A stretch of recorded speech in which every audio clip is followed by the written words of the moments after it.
She sent at 11:47 on a Tuesday night. Not a warning. Not an explanation. Just a photograph Gavin's hands cupping Sienna's face, their mouths pressed together.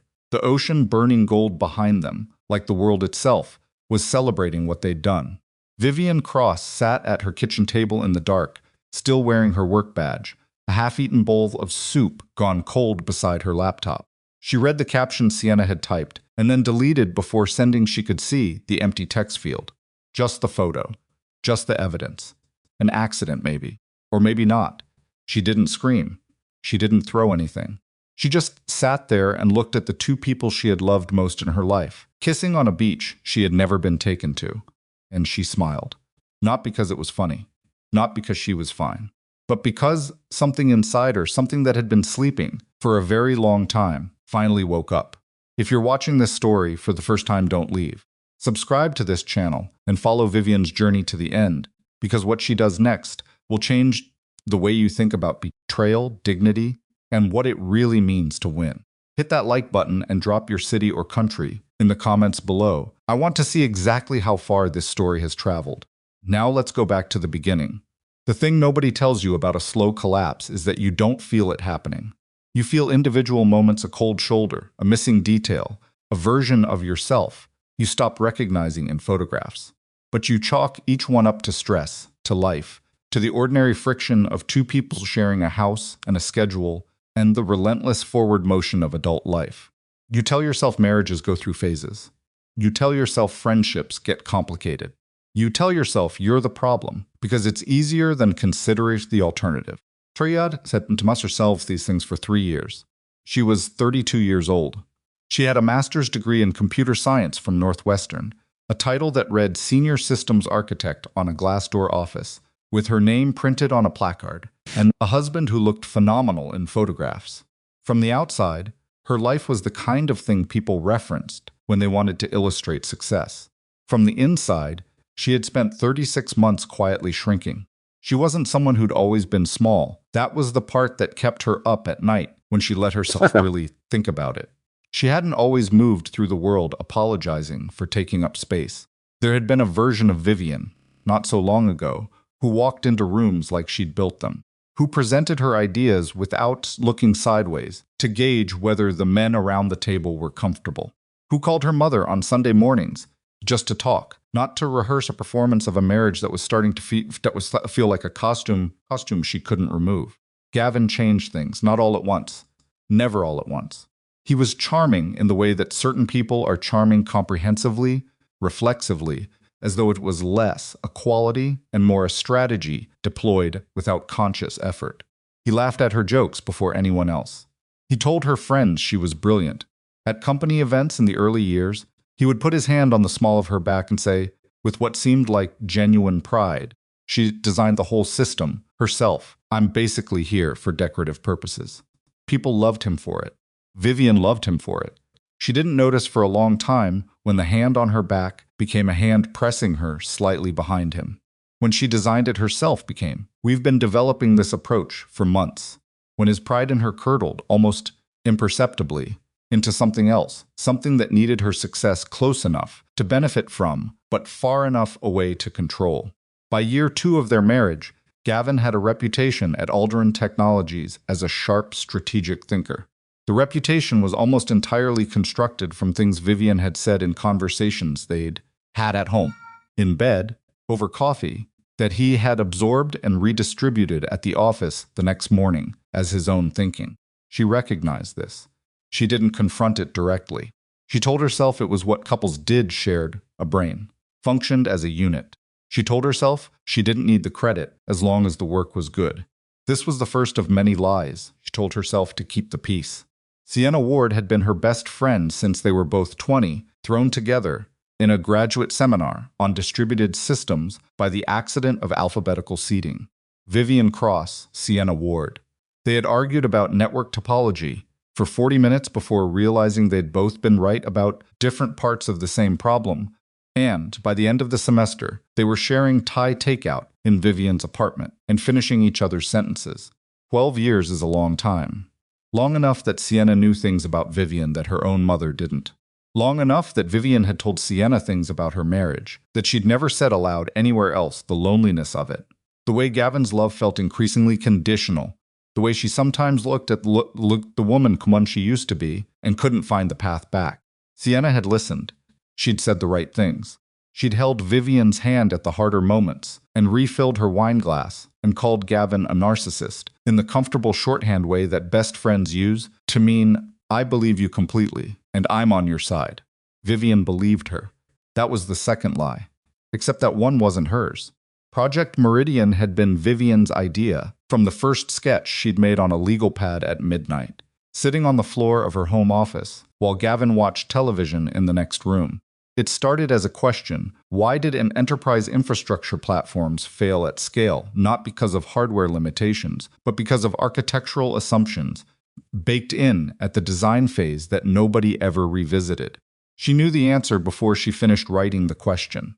She'd seen it happen 3 times in her career systems that worked beautifully in controlled environments and fell apart the moment real-world complexity applied pressure to their foundations. The solution wasn't more computing power. It was a fundamentally different way of distributing decision-making across a network, one that didn't create the same pressure points. She spent 3 months developing it. She kept meticulous records, not out of paranoia, just out of professional habit. Every design decision dated and documented. Version histories logged. Architecture diagrams annotated with the reasoning behind each choice. She worked late. She worked weekends. Gavin told people at parties that she was obsessed with a project in the slightly affectionate, slightly condescending tone of someone describing a partner's adorable eccentricity rather than their serious, professional work. When she brought Meridian to her department director, Martin Kessler reviewed it for 45 minutes and said, "Zips, this is extraordinary. We're moving this to the flagship track." She walked out of his office feeling, for the first time in years, completely like herself. That lasted approximately 6 weeks. The Tuesday the photograph arrived, Vivian had been in back-to-back technical reviews for 11 hours. She was tired in the specific way that comes from spending an entire day translating complex ideas into language accessible to people who don't want to do the work of understanding them. Her feet hurt. She'd eaten a granola bar at 2 o'clock and hadn't eaten anything else. She was looking forward to the specific comfort of her own couch and the soup she'd left in the slow cooker that morning. Gavin had texted at 5 to say he was still at the conference. Company had sent a cohort of employees to a 3-day retreat in Florida strategy sessions, networking dinners, that kind of thing. Gavin and Sienna had both gone. Vivian hadn't, because she was too deep in Meridian's final testing phase to spare 3 days. She'd been a little relieved, honestly. 3 days alone in the apartment felt like a vacation from the performance of her own marriage. She ate her soup. She opened her laptop and checked her work email. She was halfway through a response to one of her junior engineers when her phone lit up. A message from Sienna. No words, just the photograph. Vivian looked at it for a long time. Her soup cooled. Her laptop screen dimmed and then went dark. Outside, Chicago traffic moved through its usual Tuesday night rhythms. Indifferent. The photograph was clear. Good resolution. Actually, someone had taken it from a distance with a decent camera. And the golden hour light was striking. Sienna's arms were around Gavin's neck. Gavin's hands were in Sienna's hair. They were kissing the way people kiss, when they think no one is watching slowly, deliberately, without the performance quality that public affection sometimes has. It was intimate. It was practiced. This was not 2 people carried away by a single careless moment. Vivian's hands were completely steady. She saved the original image to her personal cloud storage, time-stamped. Then she opened Sienna's message again and studied the metadata sent at 11:47 p.m. from a Florida area code which matched the retreat location. She noticed that Sienna's contact photo was the one from Vivian's own bachelorette party 3 years ago, a picture of the 2 of them laughing in paper tiaras. She noticed this the way you notice strange things when your brain is protecting you from something too large to absorb directly. She thought about Sienna in that hotel room in Florida typing out a message and then deleting the text, keeping only the image, sending it to the wrong person or possibly the right one, depending on what version of this story you believed. She thought about Gavin, somewhere in that same hotel, probably explaining the retreat to her with the specific selective detail of a person who has become very good at constructing partial truths. She thought about the 12 years she'd spent trusting Sienna with every hard thing, every private thing, every moment she'd been too vulnerable to share with anyone else. She thought about what Gavin had said at their wedding. Specific words. She didn't let herself repeat them internally because she could feel the edges of something enormous just beneath her composure, and she was not ready to lose it yet. She opened social media. She posted the photograph. She did not write a long caption. She did not explain herself. She wrote exactly this: "Congrats to my husband on finding his new partner, and to my best friend for successfully taking my place." Then she turned off her phone, walked to her bedroom closet, and stood in front of it for several minutes. There was a black suit in the back.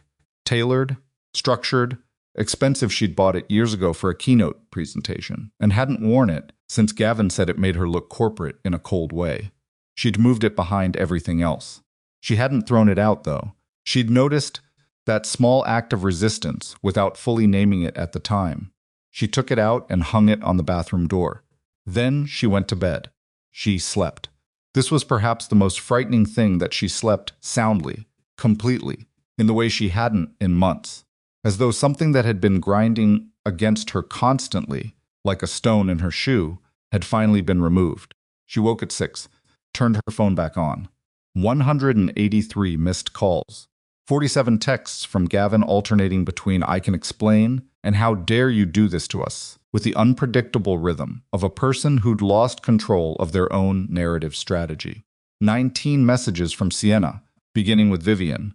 "That was an accident, listen," and progressing through stages that Vivian recognized from her engineering work as a failure cascade, each message revealing that the previous approach hadn't achieved its objective, prompting escalation of a new and equally ineffective response. 3 calls from Gavin's mother, 2 from his sister, a voicemail from a number she didn't recognize that turned out to be Gavin's brother-in-law, informing her in the measured tone of someone who'd been asked to play diplomat that the family needed her to be reasonable about the misunderstanding. A text from her own mother, Vivian. "Gavin's family just showed up here. What is happening? Are you safe?" "That one," she answered immediately. She called her mother, heard the tightness in her voice, and felt the first real flash of anger, not about the photograph, not about the betrayal, but about this, that within hours of discovering what had been done to her, people responsible for doing it had managed to position her as the aggressor. Gavin's family at her parents' door. The language of misunderstanding already being deployed. The machinery of damage control operating at speed while Vivian had been asleep. They'd had a plan, or something close to it. She told her mother she was safe, that she was handling it, that she would explain everything, and that under no circumstances should her parents let anyone pressure them into any conversation they weren't ready to have. Her mother was quiet for a moment. Then she said, "Should I be scared for you?" Vivian thought about it honestly. "No," she said. "I don't think you should be scared for me." She showered. She put on the black suit. She looked at herself in the mirror with the specific evaluating gaze she applied to technical problems, not vanity, not cruelty, just assessment. The woman looking back was someone she recognized. She'd been a long time away. She drove to work. The whispers started in the parking garage. She heard her name twice before she reached the elevator. Not from people speaking to her, from people speaking around corners, lowering their voices when they saw her, arranging their expressions in the particular way that indicates someone already knows something and is deciding how to behave about it.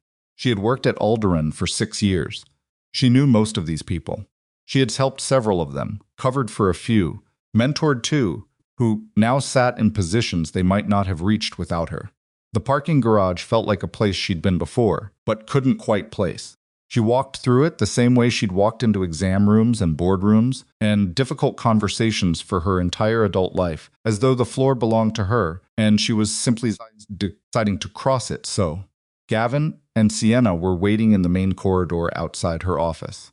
They had arranged themselves, Vivian noticed, in a way that was oddly performative, standing apart from each other rather than together, each wearing expressions calibrated to suggest injury and remorse. Gavin had clearly not slept.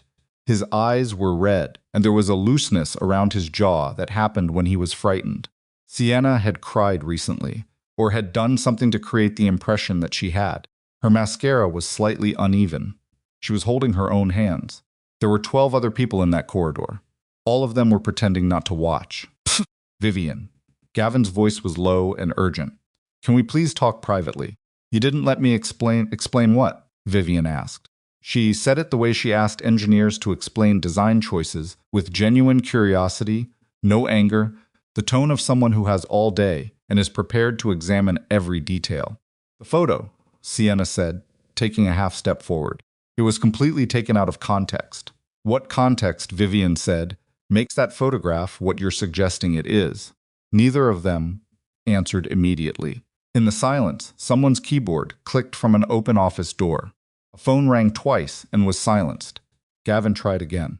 You made it public. Vivian, you put it on the internet without even... You made it happen, she said. Still the same tone. Still not raised. I documented it. She walked past both of them into her office and closed the door. She had a full morning of work to get through. She intended to do it. But even as she sat down and opened her laptop and pulled up the Meridian testing logs, something Sienna had said taken out of context was running a quiet background process in the part of her brain that solved problems. Context.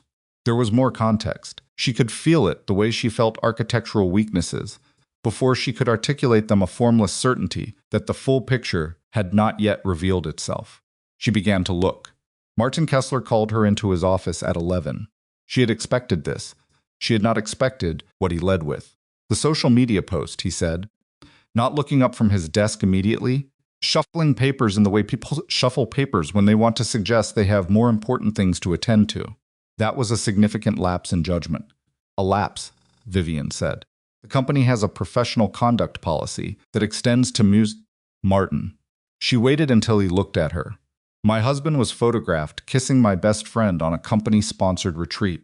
I posted the photograph he was photographed in. Which part of that sentence is the conduct violation? He looked uncomfortable. Good. She wanted him uncomfortable. She watched him assemble a more careful version of what he'd been about to say. Regardless of the personal circumstances, drawing the company into a domestic situation in this way. Was there an HR complaint filed about my post? A pause. Not formally, no, but is there a policy specifically prohibiting what I did? Another pause. Longer, the spirit of the policy. I'd like to see the language, Vivian said pleasantly. When you have a moment. She sat in the chair across from his desk, with her legs crossed and her hands in her lap, and she looked at Martin Kessler, and she waited to see what he was actually going to say. She noticed that he would not hold her gaze for more than 3 seconds before looking away. She filed that away. There's also been a concern raised, he said, picking his words carefully now, about your emotional stability during this situation, whether it might impact your contributions on high-priority deliverables. Who raised that concern, Vivian said. The pause that followed told her everything she needed to know before he decided not to answer directly. He said, it's been noted in passing. It's not a formal finding. Vivian nodded. She did not ask again. She thanked Martin Kessler for his time, stood up, buttoned her jacket, and walked back to her office. Her hands were still steady, but behind her eyes something was assembling itself, a structure she could feel taking shape, the same way she felt a system's architecture before she put it into words. Whatever was happening here was not about a photograph. She was already beginning to understand that. And understanding, for Vivian Cross, had always been the beginning of everything. She was thinking, not the anxious, circular kind of thinking that had kept her awake in the early months of her marriage when she'd sensed something was wrong, but couldn't name it. This was different. This was the focused, cold, load-bearing kind of thinking she did when a system had failed, and she needed to find the exact point of origin before anything else. Emotion was a variable she set aside. She would come back to it. Right now, she needed to understand the structure. Kessler had not called her in to reprimand her. He'd called her in to measure her, to see how much she knew, how rattled she was, how likely she was to make noise, versus how likely she was to be managed into silence. The conversation about professional conduct had been a probe, not a consequence. If it had been a genuine reprimand, there would have been HR present. there would have been documentation. There would not have been that long, uncomfortable pause when she asked who had raised concerns about her emotional stability. Gavin had gotten to Kessler before she arrived at work. She let that sit. Then she opened her project files and started going back through 6 months of Meridian documentation, not to review the technical content, but to review something else entirely: who had access, when, and what had moved. She had shared certain architecture documents with Gavin 3 months ago. He'd asked to see them, said he wanted to understand what she was working on, said it in the affectionate way he used when he wanted her to believe his interest in her work was personal rather than strategic.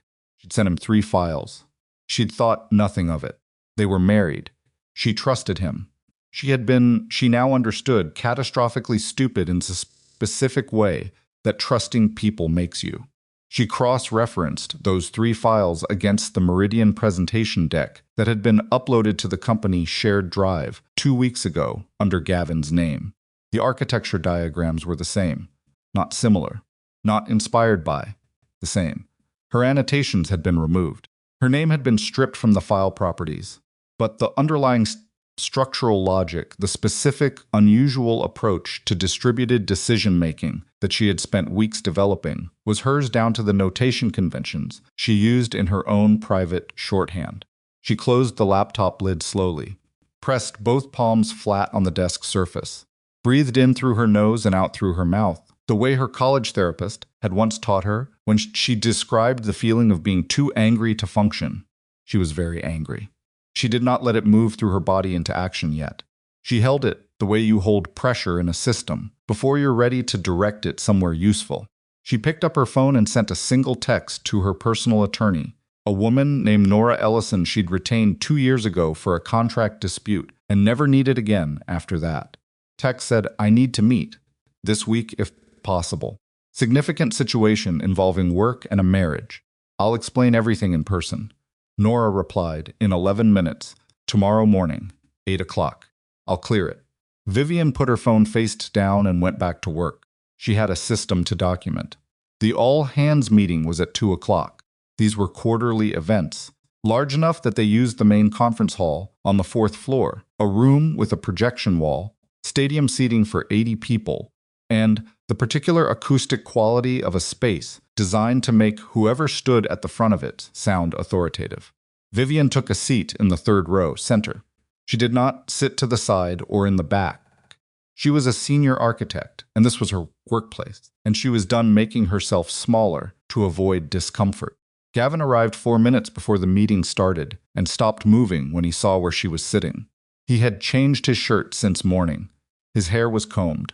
He had reconstructed himself, performance ready, and for a moment, she could see the precise boundary between the man she had married and the thing he'd been doing in her name for 3 years. He looked at her the way someone looks at a variable stopped behaving predictably, not with love, not even with guilt, but with the focused assessment of a person recalculating odds. He sat in the 2nd row, off to the side, near Sienna, who had also arrived and also stopped briefly when she saw Vivian, and also chose to sit somewhere else. The 3 of them did not speak. Kessler opened the meeting with the usual operational updates, quarterly metrics, the boosterish language of corporate communications that Vivian normally tuned out. She paid attention today. She was watching Kessler move and gesture and manage the room. She was seeing him newly not as the director who'd championed Meridian from the beginning, but as a person with something to protect, who had calculated that Gavin was a safer bet than she was. She thought about why that would be. Gavin was charming and politically connected within the company. He played golf with 2 of the senior vice presidents. He attended the right dinners, said the right things, operated socially in the spaces where actual influence was accumulated. Vivian had always been slightly outside those spaces, not because she couldn't navigate them, but because she'd been too focused on the actual work to invest in the performance surrounding it. Thought the work spoke for itself. She'd been wrong about that too. Kessler was 20 minutes into the meeting when he said the words, "And I'm very pleased to announce that Project Meridian has moved into its final development phase. Effective immediately, Gavin Holt and Sienna Ward will be taking point as co-leads with a full executive demonstration scheduled for next month. The applause was polite and professionally calibrated. About half the room. Vivian did not applaud. She was watching Gavin stand up at the front of the room, smiling, nodding, receiving congratulations from people who had no idea what they were congratulating. She watched Sienna stand beside him, professional and poised. The two of them arranged exactly the way she and Gavin used to arrange themselves at company events, before she noticed the hand on her back had become a hand pressing her behind him. She watched Gavin gesture toward the projection screen, where one of her architecture diagrams was now displayed with his name in the file header. Something passed through her that wasn't quite rage and wasn't quite grief. It was more like recognition. The specific feeling of understanding, completely, and finally a problem you'd been almost understanding for a long time. She raised her hand. Kessler saw it, and something flickered behind his eyes. Vivian. I just have a clarifying question, she said. For Gavin. She looked directly at Gavin, who had gone slightly still at the front of the room in the way of a person who has just identified a potential threat but hasn't yet decided how to respond to it. Primary load balancing architecture in Meridian, the distributed decision model. Can you walk through the reasoning behind that approach?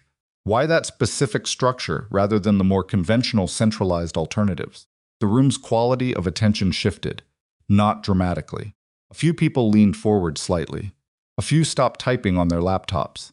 Question was technical and specific and perfectly reasonable for a senior architect to ask, and its reasonableness was exactly what made it dangerous. Gavin smiled. He had a good smile, easy, disarming. The smile of a man who had talked his way through 1,000 rooms. That's a great question. The distributed approach gives us resilience against single points of failure, which is critical for enterprise scale. Right. But the specific implementation, Vivian said. The node-weighting logic. Why those particular parameters? The smile held, but something behind it shifted. We tested multiple configurations, and which configurations? Her voice was pleasant, genuinely pleasant. She was not being aggressive. She was asking the questions she would ask any architect presenting a system. She was being asked to evaluate. And what were the test conditions? Because the parameters in the current implementation are very specific, and I'm curious about the decision process that led there. The silence that followed was not long, maybe 4 seconds. But in a room of 80 engineers and analysts, 4 seconds of silence from the person supposed to be leading a flagship project is a very loud thing. Sienna's eyes went to Vivian, not with remorse, with something sharper. Gavin said, "We can take this offline. This level of technical detail is probably..." "Of course," Vivian said pleasantly and sat back. She watched the engineers in the rows around her exchange looks. 2 of her colleagues from the architecture team, David Fawn and Renata Osei, caught her eye. David's expression said, "I noticed that." Renata said, "We need to talk." Vivian gave nothing back. She looked at the projection screen and waited for the meeting to end. Renata caught her in the hallway outside. Renata Osei was 44 years old, had been a principal engineer at Alderaan for 9 years, and was one of the 2 or 3 people in the building whose technical judgment Vivian trusted without qualification. She was also the kind of person who said exactly what she meant, which Vivian had always found restful. "He didn't know," Renata said, not as a question. "No." "How deep does it go?" Vivian paused. "I'm handling it." Renata looked at her for a moment with the expression of someone performing a rapid calculation. "Do you need anything from me right now?" "Not yet. I'll let you know when I do." "Okay." Renata started to move past her, then stopped. "Vivian. The node weighting parameters. I've seen those before. In a preliminary design doc you sent me for peer review back in February." Vivian looked at her steadily. "I know." Renata nodded once, tight and certain, and walked away. Gavin was waiting outside her office at 5:30. Not inside, she'd locked it. Standing beside the door with his jacket over one arm and his tie loosened, in the specific state of undone, that she associated with the nights when he wanted her to feel sorry for him. She'd spent a meaningful portion of their marriage feeling sorry for him. She understood now that this had been one of his most effective operating strategies. "We need to talk," he said. "We don't have anything to talk about that won't eventually be discussed with attorneys present," she said, pulling out her keys. "Vivian, for the love of..." He caught himself, lowered his voice. "Can you please stop doing the Ice Queen thing for 5 minutes?" I am your husband. You're the man I'm married to, she said. Those are different things, and I think you've known that for a while. She unlocked her office, stepped inside, and held the door in a way that was not an invitation. I'll be in contact through counsel. Please don't come to the apartment this week. Where are you supposed to go? It's my apartment, too. It's a lease in my name, she said. It's been since we moved in, because your credit wasn't in a position to co-sign. I'm sure you remember. She could see him remembering. She could see the specific expression of a person who had made a calculation years ago about which facts to ignore because they were inconvenient to the version of reality he preferred, now confronting those facts in a context that had stripped the preference away. Sienna isn't... He started. Please stop talking about Sienna to me, she said quietly. I don't have anything I want to hear about Sienna right now. Not from you. She closed the door. She stood on the other side of it and listened to him, stand there for 30 seconds, then walk away. She listened to his footsteps until they disappeared. Then she sat down, opened her laptop, and kept working. At 7:15, after most of the building had emptied, she was still at her desk when her email pinged. It was from an internal account she didn't immediately recognize, a generic-looking address used for automated system notifications, the kind of email that usually went unread. She almost dismissed it. Something made her open it instead. It was not an automated notification. It was a message from someone who had obscured their name, but whose writing style someone's recognized within 3 sentences. One of her junior engineers, a 26-year-old named Perry, who had worked on the early Meridian testing phase and who had the specific moral discomfort of someone who knew something wrong was happening and hadn't yet decided what to do about it. The email said, I don't know if this is the right thing to do, but I know you designed Meridian. I was in those early sessions. I still have the meeting recordings from the architecture reviews in January and February. You're on camera, explaining everything. All of it, the exact implementations they're now presenting. I didn't know what to do with them before. I do now. They're on the shared drive in a folder called Perry Archive Q1. I'll deny I sent this if anyone asks. Vivian read the email twice. Then she opened the shared drive. The folder was there. 17 recorded sessions. 6 weeks of architecture reviews where she stood in front of whiteboards and cameras and walked her team through every decision, every parameter, every piece of reasoning behind the system that was now being presented under someone else's name. She opened the first recording. Her own voice came through her laptop speakers, clear and specific, explaining the node weighting parameters to a room full of engineers 8 months ago. She sat with that for a moment. Then she copied every file to her personal encrypted drive, checked that each transfer was complete, and shut the folder. She sat back in her chair and looked at the ceiling tiles, and allowed herself, briefly, to feel the full weight of what had been done to her. Not performed feeling, actual feeling. Her chest was tight in a way that had nothing to do with the suit jacket. Her eyes burned. She pressed the heels of her hands against them, and held pressure there for several seconds. They had taken her work, her name, her professional identity, and they had done it while she was distracted by the performance of a marriage that had never been what it presented itself as, while her best friend served as the distraction and the alibi, both. She let herself feel it. Then she put her hands back on the desk, because feeling it and falling apart over it were 2 different things, and she had never in her life confused the 2. She drove to her parents' house that evening. Her mother opened the door before she finished parking the car, which meant she'd been watching from the window. Her father was in the kitchen making coffee. He didn't need at 8 in the evening, which meant he was doing something with his hands because he was worried. She told them everything, not the version she'd been editing for other people. Everything. The photograph, the architecture, the documentation, Kessler's veiled threat, Gavin's performance in the hallway, the meeting recordings Perry had found for her. She sat at her parents' kitchen table and laid it all out in order, the way she laid out technical problems. Because her parents were the 2 people in the world she didn't have to be a certain kind of strong for. Her mother did not cry. She made the face she made when she was deciding something, eyes slightly narrowed, jaw set, very still. Her father put 2 cups of coffee on the table and sat down and said nothing, for a long moment after she finished speaking. Then he said, How exposed are you right now? Less than they think, she said. What do you need?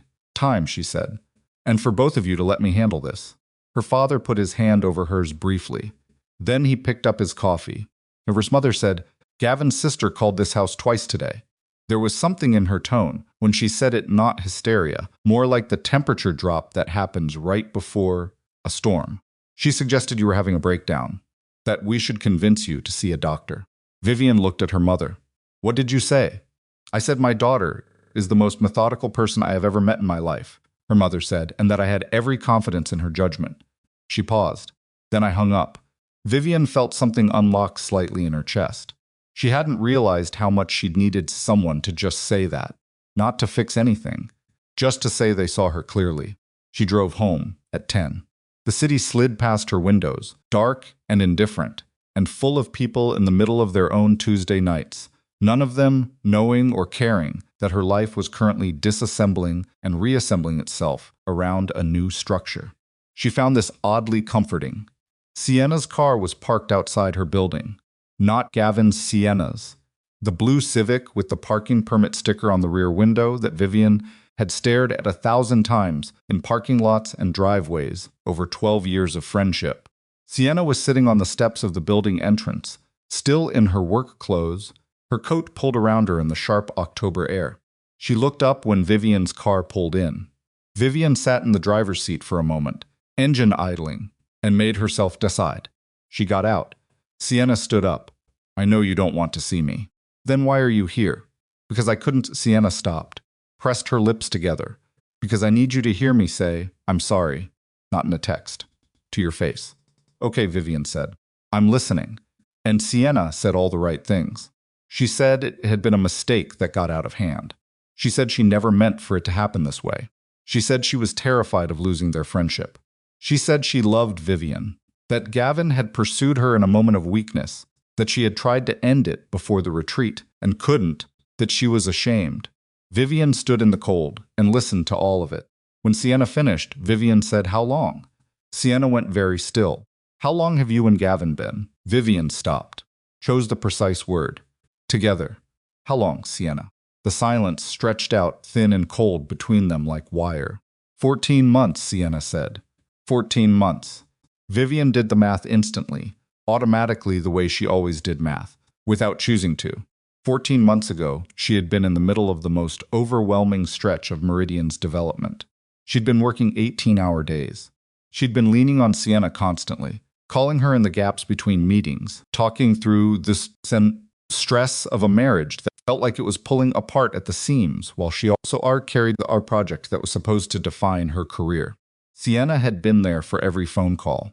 Vivian looked at her, really looked at her, with the same clear, unsparing attention she'd spent the last 2 days applying to everything else, and felt the full architecture of the betrayal reveal itself.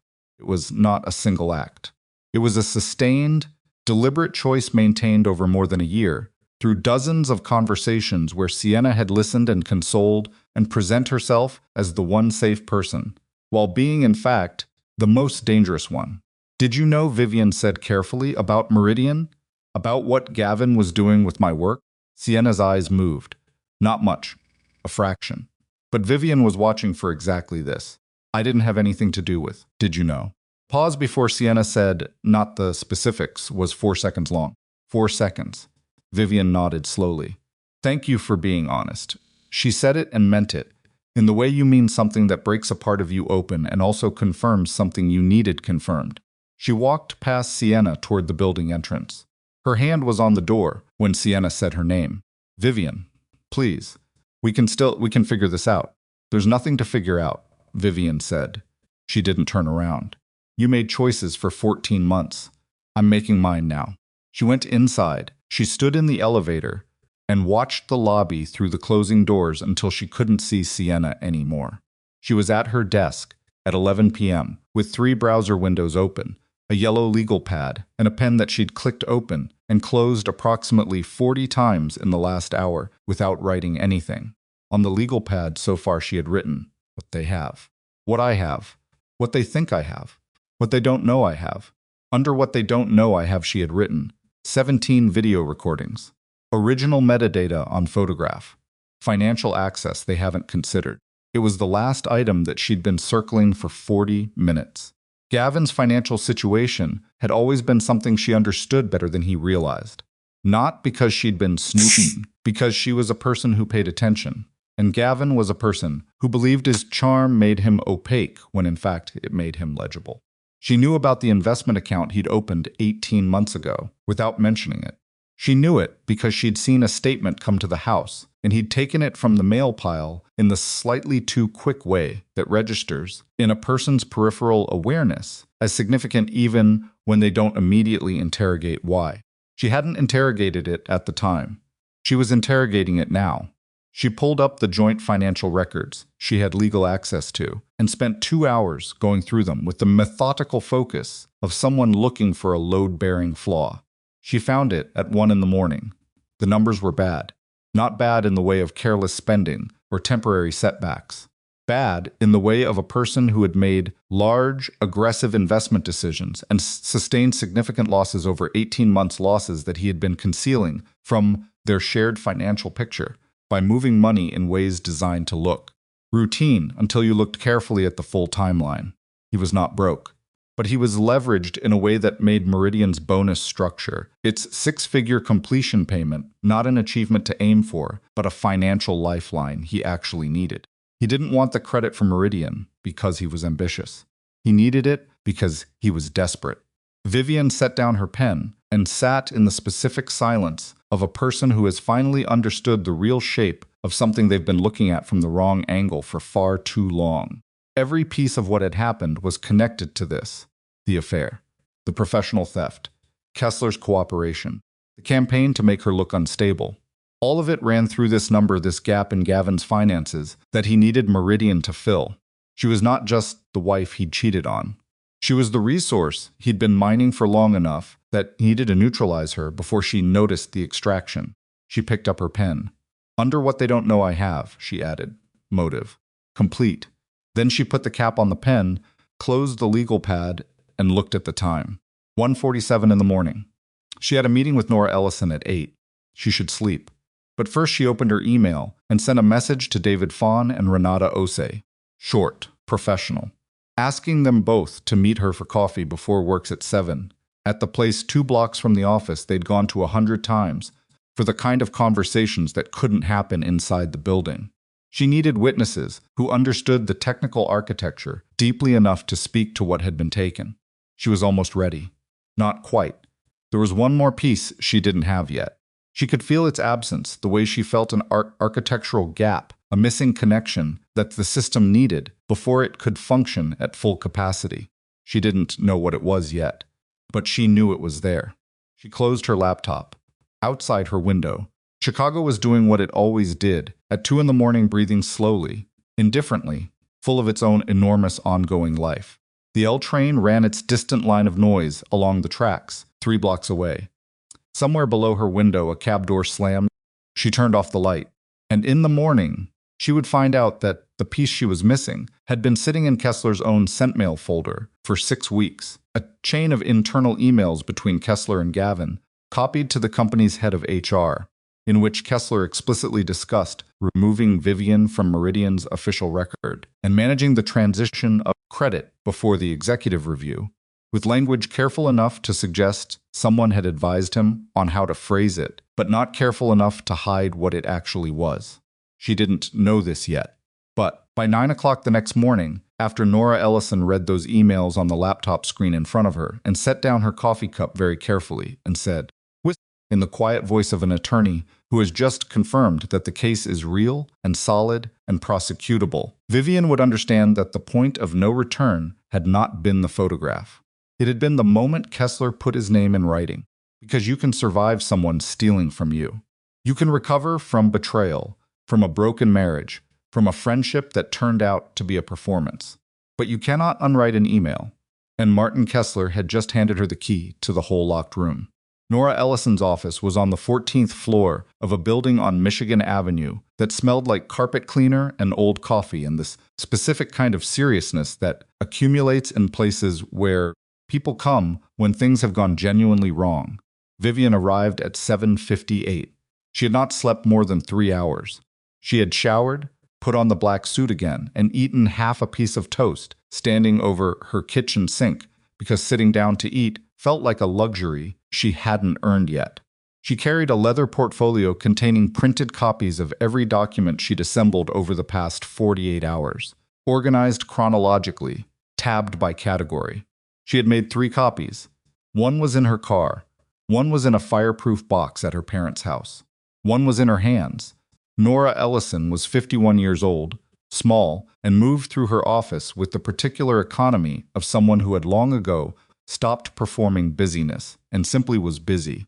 She shook Vivian's hand without ceremony and gestured to the chair across her desk and said, "Tell me everything in whatever order makes sense to you. I'll stop you when I need to." Vivian told her everything. It took 40 minutes. Nora stopped her 6 times, once to ask a precise question about the file metadata, once to clarify the timeline of Gavin's financial movements, twice to confirm the chain of custody on the video recordings, and twice simply to write something down on her own legal pad, with the focused speed of someone capturing a detail before it slipped. She did not react dramatically to any of it. This was one of the things Vivian had liked about her 2 years ago, and liked again now. When Vivian finished, Nora set down her pen and said, "Open your laptop." Vivian opened it. Nora leaned across the desk, and Vivian turned the screen toward her and pulled up the email chain she'd found at 1 a.m. Kessler to Gavin, copied to HR. 6 weeks of correspondence discussing the removal of Vivian's name from Meridian's official record. Nora read it without speaking. She read it twice. Then she sat back and picked up her coffee cup and set it down again without drinking from it. "How did you access this?" she said. "Senior architects have read permissions on all project-adjacent communication folders as part of our system oversight role," Vivian said. "It's in my employment contract. I access nothing I wasn't authorized to access." Nora nodded slowly. "And this HR recipient," she tapped the screen. "Do you know this person?" "Eleanor Marsh, head of HR. I've met her twice. She manages executive-level conduct reviews. She's copied on every message in this chain?" "Everyone." Nora was quiet for a moment. "Vivian, I want to be very direct with you, because I think you can handle direct, and I don't want to waste your time." She folded her hands on the desk. "What you have here is not just a divorce case, and not just a workplace dispute.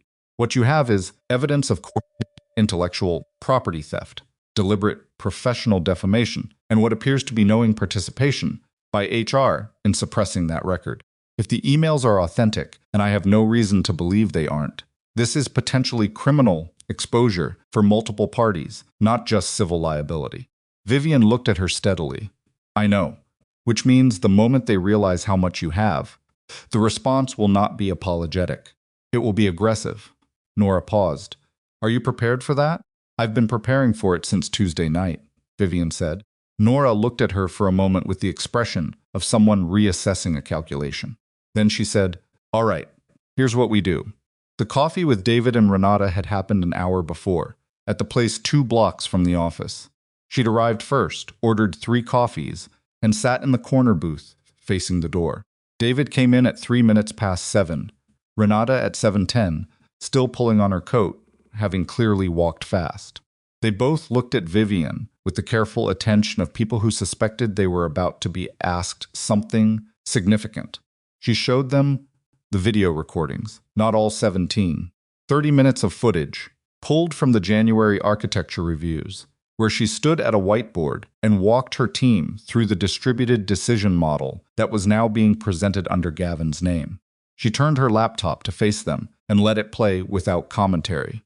David watched without speaking, his jaw tightened once, in the first 5 minutes, and didn't relax. Renata watched with her arms crossed and her coffee untouched, growing cold on the table between them. When Vivian stopped the recording, David said, "I was in that room." "I know," Vivian said. "I sat in that room for 6 weeks and watched you build that from nothing." His voice had gone flat, in the way voices go flat when anger is being very carefully controlled. And now Kessler is standing there letting Gavin present it as David. Vivian put her hand briefly on the table between them, not touching him, just steadying the direction of the conversation. "I need to know if you're willing to provide a formal statement to corporate compliance and potentially external counsel about what you directly witnessed."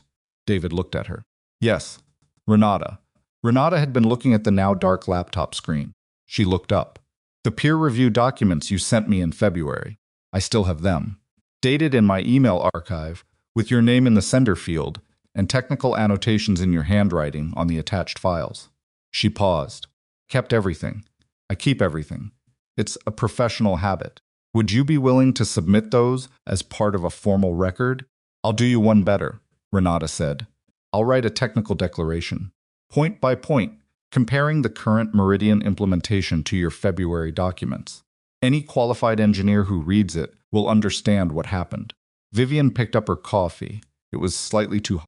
She drank it anyway. Thank you. Neither of them said anything for a moment. Then David said quietly, How are you actually doing? I'm fine, Vivian said. He looked at her. That's not what I asked. She set down her cup. I'm holding it together, she said. That's the most accurate answer I can give you. It was enough. He nodded. They paid and left. The meeting with Nora ended at 9:40 with a plan in motion and a filing timeline established. Vivian drove to work, feeling the strange, suspended calm of someone moving through the interval between two very loud events. She made it to her desk by 10:15. She answered emails. She reviewed 3 technical documents that had nothing to do with Meridian and required her genuine focused attention, which she gave them, because the work still mattered. The work had always mattered. That was the part of herself she refused to let the last 4 days contaminate. At 11:30, Perry appeared in her doorway. He was 26, slight, with the look of someone who had not been sleeping well and was now confronting the consequences of a decision he'd made at midnight, in a moment of moral clarity that seemed slightly more complicated in daylight. He stood in the doorframe with his hands in his pockets. I assume you got my email, he said. I did, Vivian said. Come in. Close the door. He did both. He sat in the chair across her desk, with the posture of someone prepared to be either reassured or reprimanded, and not sure which was coming. The recordings you gave me access to, Vivian said. Are there any others you know of? Anything from the integration testing phase, or the security architecture reviews in March? There are recordings from the March sessions, Perry said. I don't have direct access to those folders. They're restricted to director level. But I know they exist because I was in the room. Who manages archive permissions for the March folders? Technically, it goes through Kessler's administrative coordinator, Sandra. He paused, but there's a compliance copy sent to the legal archive automatically. That one doesn't need Kessler's access to pull. Vivian wrote that down. Perry. She set her pen down and looked at him directly. I'm going to file a formal complaint with corporate compliance today. The investigation that follows will likely require testimony from people who were present during the Meridian development phase. You may be contacted. He nodded, his throat moved. You should think about whether you want to have independent counsel before that conversation happens, she said. Not because you've done anything wrong, you haven't. Because these situations become complicated, and it's better to be protected. He looked at her with the expression of someone very young confronting how serious something has become. Okay, he said. Yeah. Okay. Thank you, she said, for the email. You didn't have to do that. It was the right thing, he said in the slightly uncertain way of someone who believed it and was still working out what believing it would cost.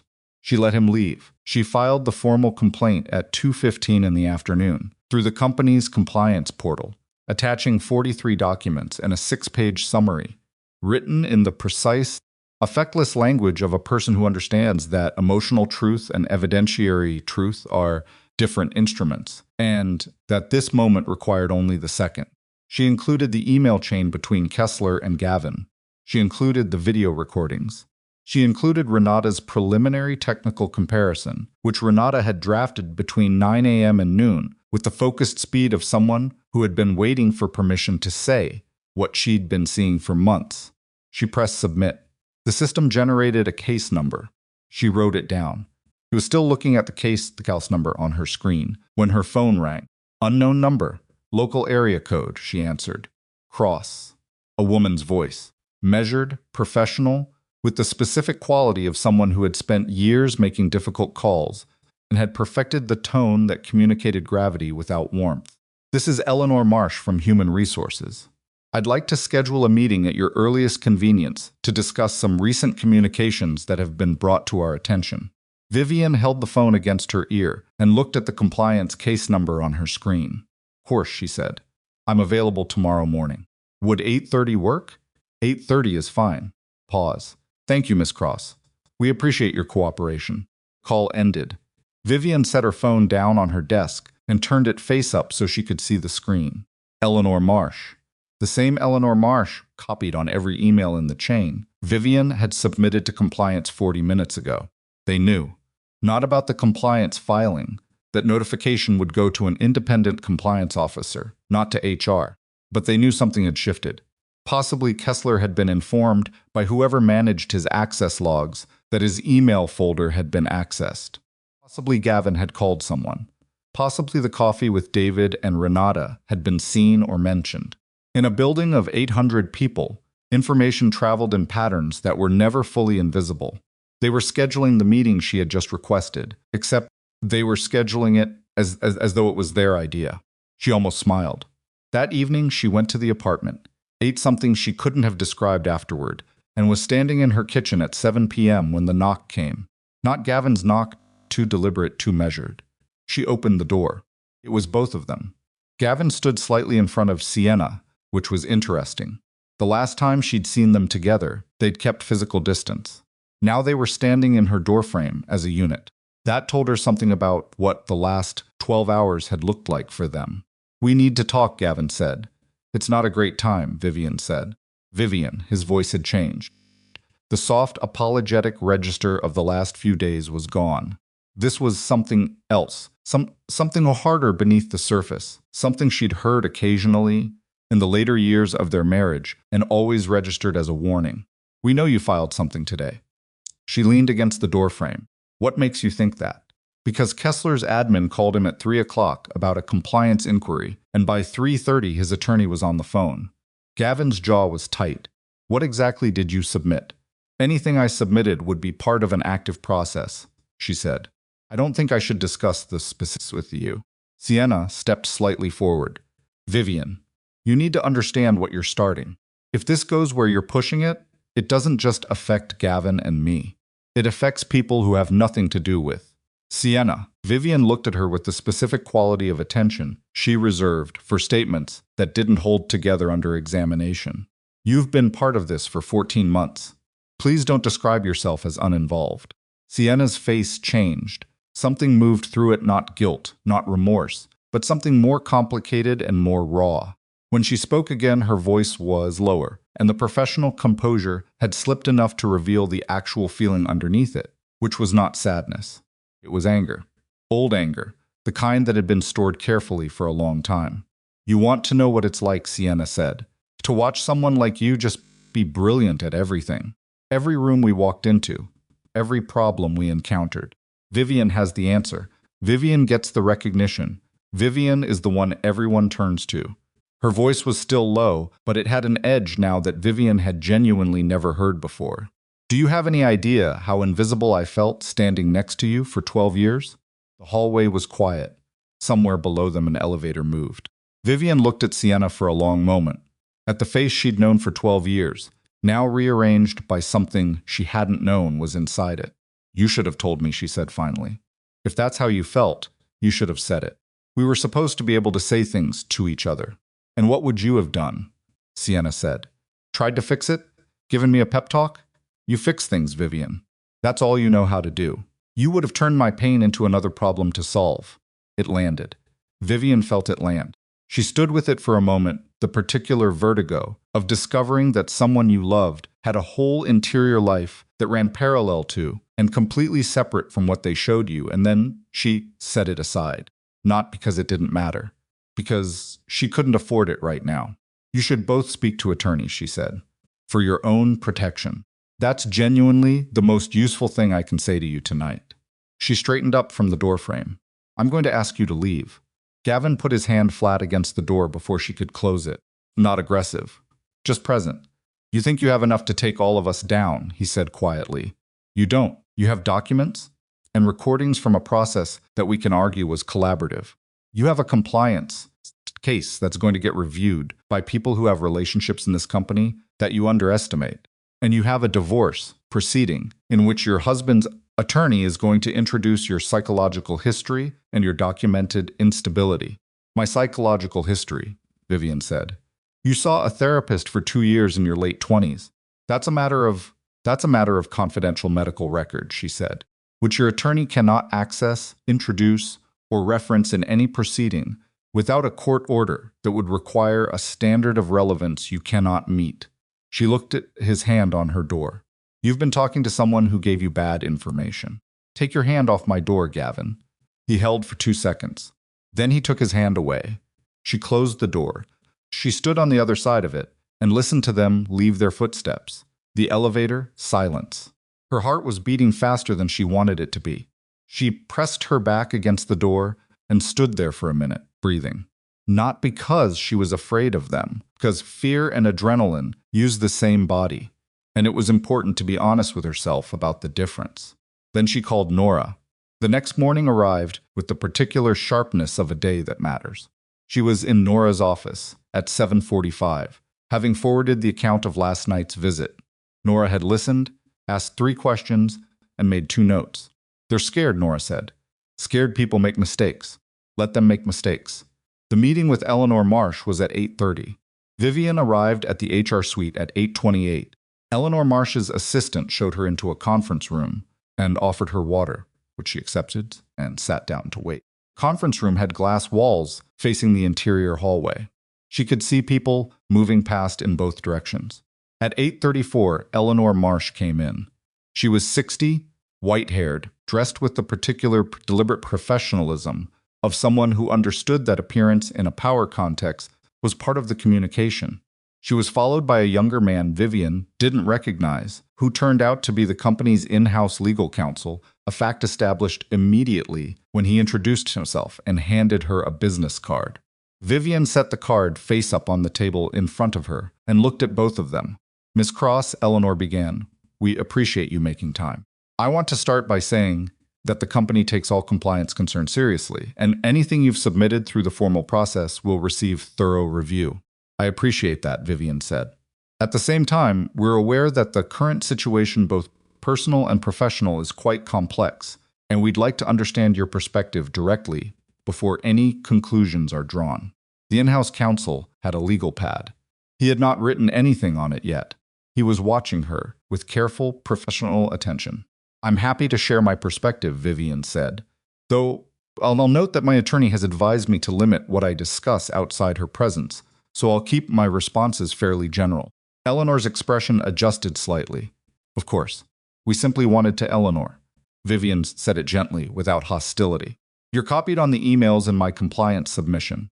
I think we both know that this meeting is not purely informational. The silence that followed was approximately 3 seconds. The in-house counsel's pen moved once on his legal pad. Eleanor said carefully, I'm not sure what emails you're referring to. Vivian looked at her. The ones between Martin Kessler and Gavin Holt regarding the attribution of Project Meridian, which you were copied on at every stage. She paused. They're part of the submission. The compliance officer assigned to the case will have them. Eleanor Marsh's face did something complicated. Not guilt would have been simpler, more readable. Something more like the expression of a person recalculating very quickly how many of their assumptions about this situation had just proven incorrect. She glanced at the in-house counsel once, briefly, and then back at Vivian. I see, she said. The meeting lasted 11 more minutes and accomplished nothing visible, which was exactly what Vivian had expected. She thanked them for their time, stood up, buttoned her jacket, and left. She was in the elevator when her phone lit up with a text from a number she didn't recognize. She opened it. Miss Cross, my name is James Whitfield. I'm the Executive VP of Strategy, and I've been briefed on the compliance matter filed yesterday. I would like to speak with you privately. Today, if possible. Not through HR. Please advise. She stood in the elevator and read it twice. James Whitfield was 3 levels above Kessler. He reported directly to the CEO. She had been in the same room as him exactly twice in 6 years, and both times he had been the most attentive person present, the kind of executive who seemed to be filing everything rather than performing the filing of it. She thought for a moment. Then she typed, I'm available at noon. My attorney will need to be present by phone. Please advise on location. His response came in 40 seconds. Conference room 1802. Noon. Understood on council. She put the phone in her pocket and stepped off the elevator. The morning passed with a quality of stillness that she didn't trust. She worked at her desk. She answered her emails. At 10:15, she received a calendar notification that Gavin had canceled a standing technical sync that had been on the books for 3 weeks minor, meaningless, but noted. At 11, she received a brief email from Renata. Declaration complete. 12 pages. Ready when you need it. She forwarded this to Nora. At 11:45, she called Nora, who was already on the line with the compliance officer assigned to the case, which meant the filing was in active status and moving faster than Vivian had expected. The Whitfield meeting, Nora said. Don't volunteer anything beyond what he specifically asks. Listen more than you talk. If he makes any offer, any settlement framing, any resolution pathway language, tell him you need time to consult with me before responding. Understood. And Vivian. A pause. Be careful. People at that level don't request private meetings unless the situation has already gotten above the level they want it at.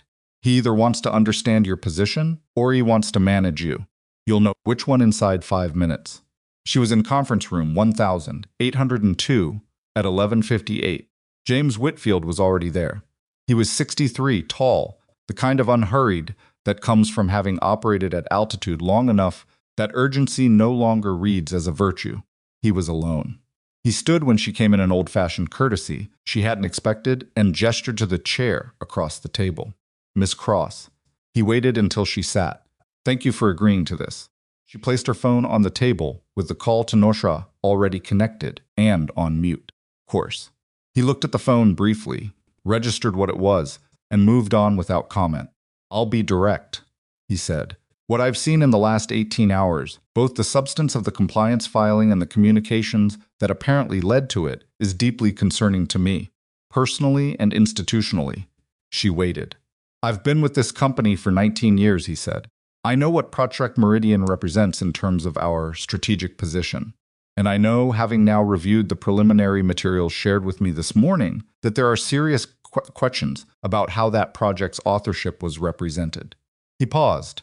Questions that, if the documentation holds, have very clear answers. The documentation holds, Vivian said. He looked at her steadily. I believe you. She had been prepared for negotiation, for the managed version of accountability that companies deployed to minimize liability, for the language of regret that didn't quite reach admission. She had not been prepared for that. She kept her face even.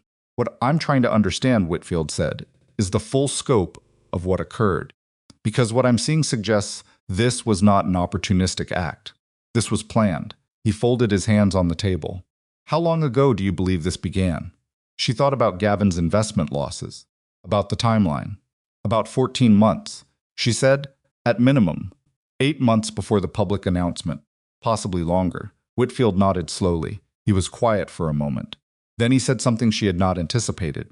Miss Cross. Before we discuss next steps, I want to ask you something that is outside the formal process. He paused. Was HR involved in the planning, or did their involvement begin as a containment measure after the fact? She looked at him. She thought about Eleanor Marsh and the timestamps on the emails. She thought about Nora's instruction. Don't volunteer beyond what is specifically asked. But he had asked directly, and it was a question that required a direct answer.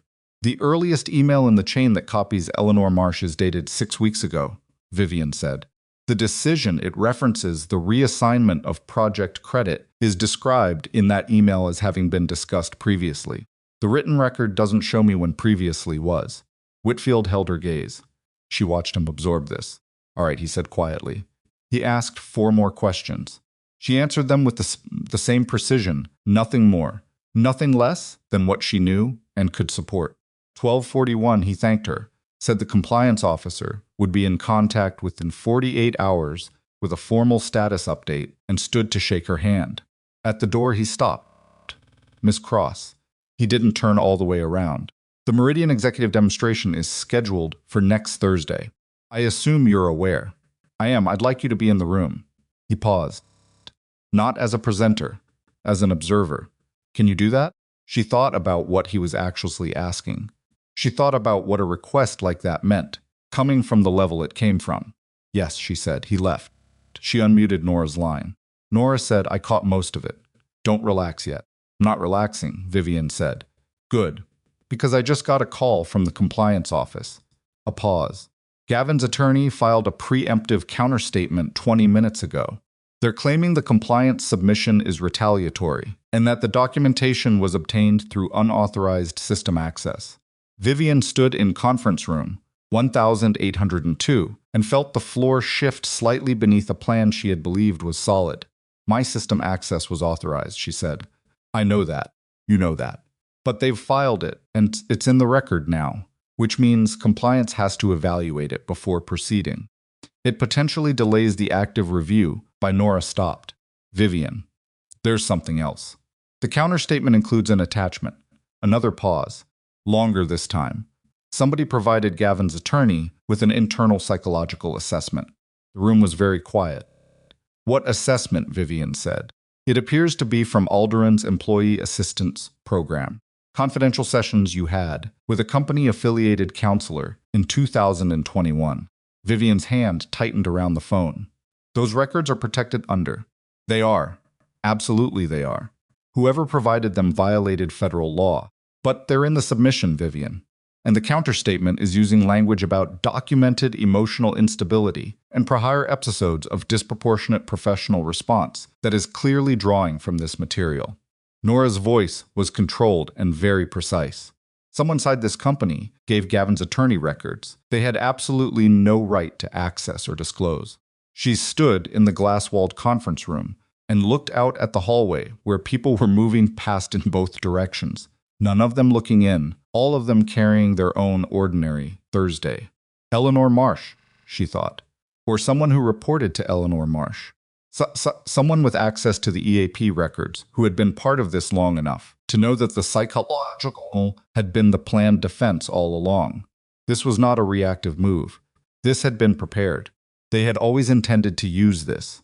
They had been holding it as the instrument of last resort, and she had just forced them to deploy it by filing first. She had moved faster than they expected, and so they had moved faster than she expected. And now there was material in a legal submission that should never have existed there. And even if it was ruled inadmissible, it was in the record. And in the record, and not real, were two different things with two different sets of consequences. Her hands were not steady now. She noticed this. She allowed herself to notice it without trying to correct it immediately. Nora, she said. Her voice came out level. Who had access to EAP records at Alderon? HR directors, certain CAP administrators, and the company's medical review officer, Nora said. That's it under their policy. Eleanor Marsh was HR. I need you to file an emergency motion for injunctive relief, blocking use of that material, Vivian said. Today. Already drafting it, Nora paused. Vivian, I want you to hear me. This is a serious development. It doesn't destroy your case. The underlying documentation is still solid, and their move here may actually expose them to additional liability. But I'd be lying if I told you this didn't make the next 72 hours harder. She paused again. Are you okay? Vivian looked through the glass walls at the building around her, the building she had worked in for 6 years. The corridors she knew, like the architecture of a system she'd built herself. The people walking past, who were her colleagues and some of whom had been involved in this, and some of whom were about to be investigated because of her filing, and all of whom existed in a structure that was now fracturing along. Lines that had been hidden inside it for a long time. I need to think, she said. Take an hour, Nora says. Then call me. She ended the call. She set her phone on the conference table and put both hands flat on the cool surface and looked at them. She had been prepared for a fight. She had documented everything. She had assembled witnesses, evidence, timelines, technical declarations. She'd done everything correctly, every step of it, measured and careful, and within the bounds of what was legal and defensible. And they had reached into a file that should have been untouchable and pulled out the most private version of herself. The 29-year-old who had gone to counseling sessions and said things in confidence about fear and pressure and a creeping sense of not being enough and put it in a legal document. They had not just stolen her work. They had tried to steal her credibility at its root. She picked up her phone. She was going to call Nora back in an hour, as instructed. She was going to be strategic and measured, and continue doing everything correctly. But first, she opened her contacts and found a name she hadn't called in 4 years. A journalist she'd once helped with a technical explanation for an investigative piece on corporate data practices. Someone who covered the intersection of technology, labor, and institutional power for a publication that did not run small stories. She held the contact open and looked at it. She was not going to make this call today. Maybe not this week. Nora would tell her the timing, and Nora would be right about the timing, and she would listen. But she needed to know the option existed, because what had just happened in that legal submission was not a strategic mistake she could absorb and regroup from inside the same set of rules she'd been playing by. It was a declaration, and declarations, in her experience, required responses of equivalent weight. She put the phone in her pocket and walked to the elevator and pressed the button for her floor. The doors opened. She stepped in, and as they closed behind her, she felt something settle into place in her chest. Something cold and clear and very, very certain that had nothing to do with anger and everything to do with the particular resolve of a person who has just understood completely and without illusion that the only way through the thing in front of her was to become harder than the people who believed she couldn't be. 72 hours between the counterstatement and the executive demonstration passed the way extreme pressure always passes. Not slowly, not quickly, but with the specific density of time that is being used to its absolute limit. Vivian slept 4 hours a night. She knew this was not sustainable. She did it anyway. Nora filed the emergency injunction on the EAP records at 4:15 Thursday afternoon, 40 minutes after their call ended. By Friday morning, the motion had been assigned to a federal magistrate and a preliminary hearing was scheduled for the following week. The material was not yet excluded that would take the hearing, but Nora had gotten a notation into the record establishing the illegality of the disclosure, which meant Gavin's attorney could not expand on it publicly without compounding the exposure. They rolled the dice too early, Nora told her on Friday evening. They thought the psychological angle would rattle you enough to back down before the compliance review moved forward. Instead, you held, and now they've exposed themselves to a disclosure violation on top of everything else. Does that help us? Vivian said. It helps us significantly, Nora said. It also makes them more desperate. Desperate people do unpredictable things. Don't be alone with either of them between now and Thursday. She wasn't alone with either of them. She was barely alone at all. David and Renata had formed an unofficial perimeter around her professional life, appearing with coffee she hadn't asked for, sitting near her in shared spaces, volunteering nothing and missing nothing. She hadn't asked them to do this. She didn't know exactly when it started. She was grateful for it in a way she couldn't fully articulate without it becoming a different kind of conversation. Harry submitted his witness statement to compliance on Saturday. He had gotten a lawyer, a friend of his older brother, who practiced employment law, and the statement was clean, specific, and cited 3 separate technical review sessions where he had personally observed Vivian developing the architecture that was now attributed to Gavin. He sent her a text after filing that said only, "Done. No regrets." She saved it.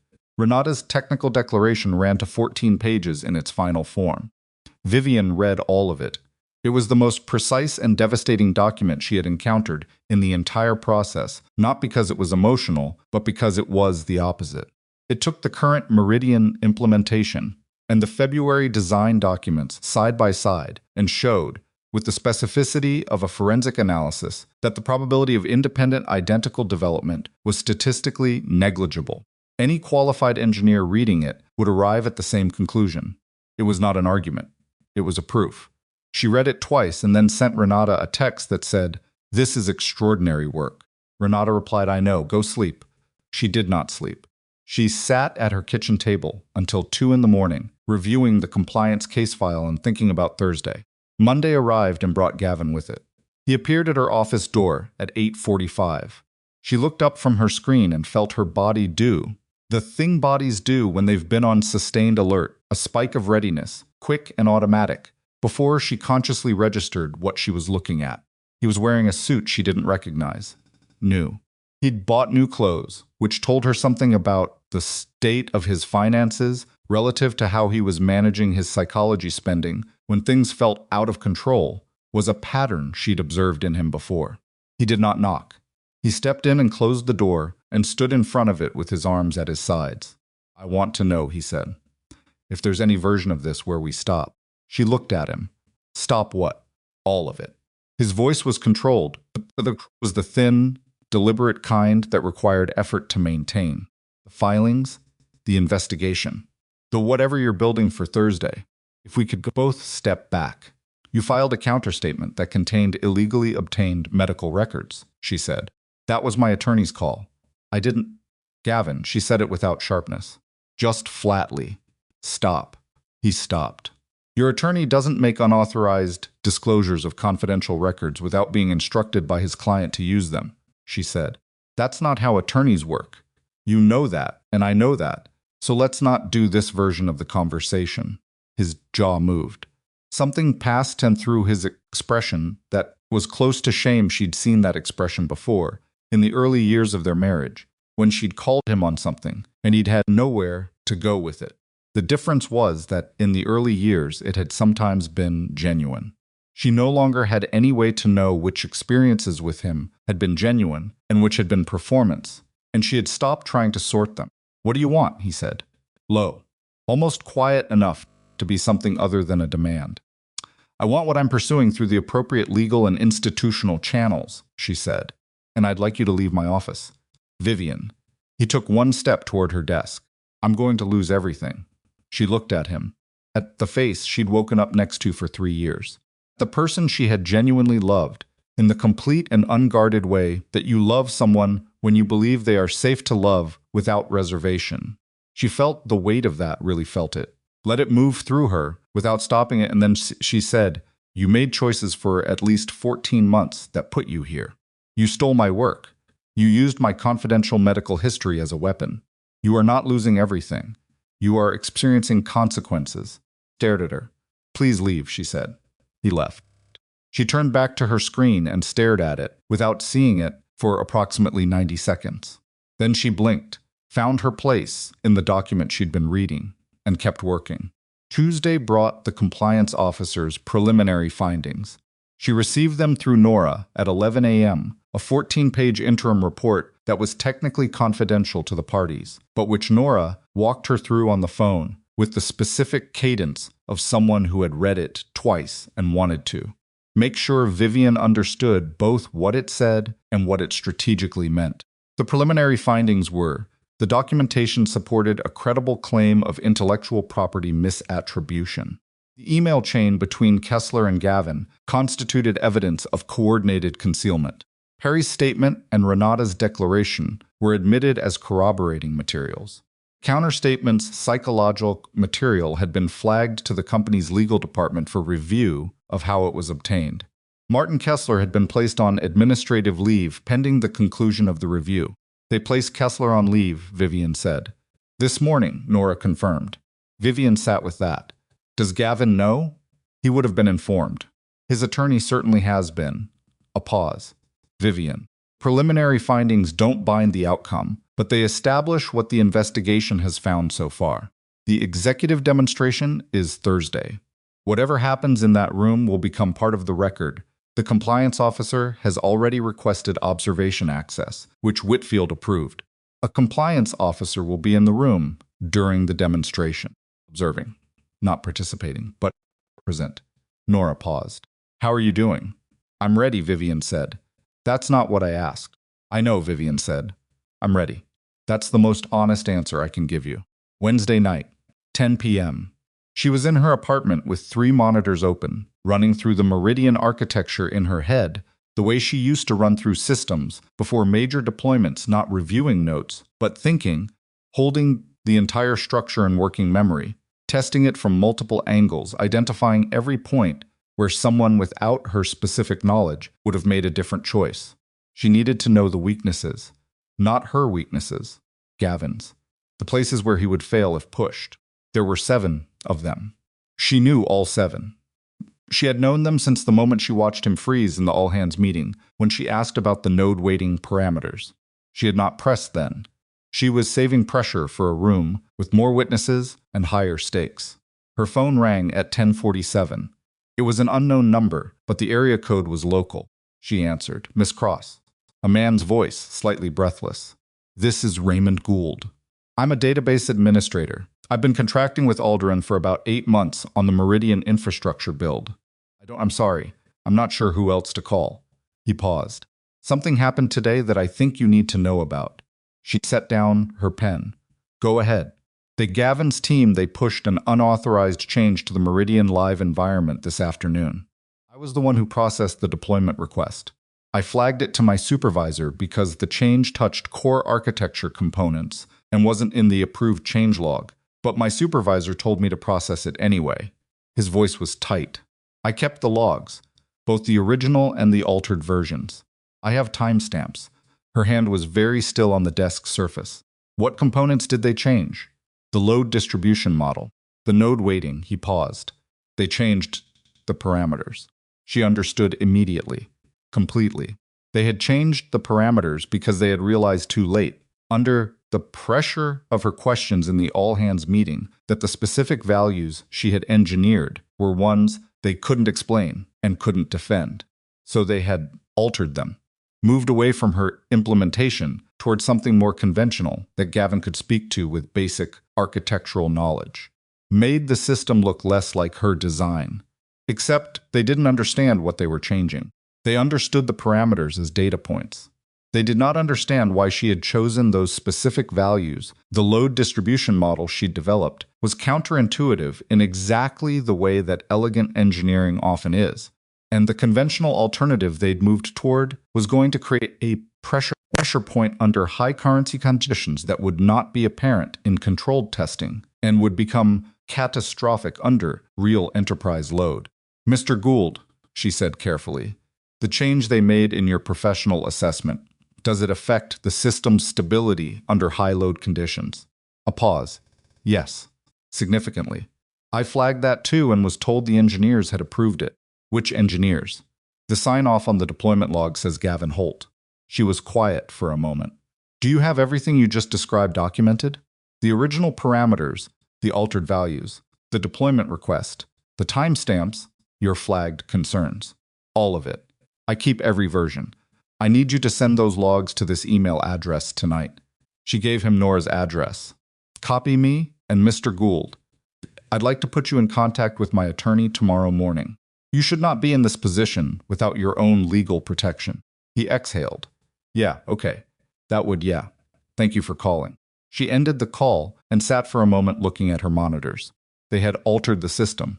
Not just stolen it, altered it. Changed the foundational parameters, and in doing so had introduced a structural fault that would not show up in demonstration conditions, but would fail potentially catastrophically under the real-world load of an enterprise deployment.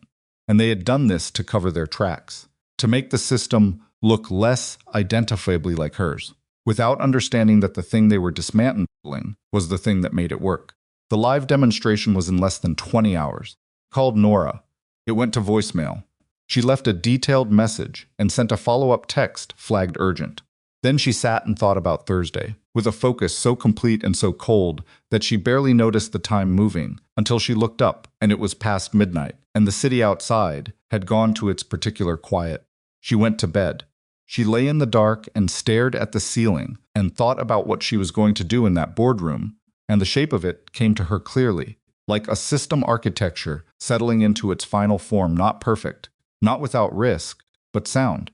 Load-bearing. She slept. Thursday. She was up at 5:30. Showered, black suit, coffee. Her hands were steady. She noticed this and was grateful for it, and did not take it for granted. Nora called at 6:45, having received the logs from Raymond Gould, and reviewed them. Her voice had an edge of controlled urgency. "These are significant. The altered parameters create a predictable failure point under concurrent load above a certain threshold. I've already forwarded them to the compliance officer with an urgent notation. The CO has confirmed she'll be in the boardroom." A pause.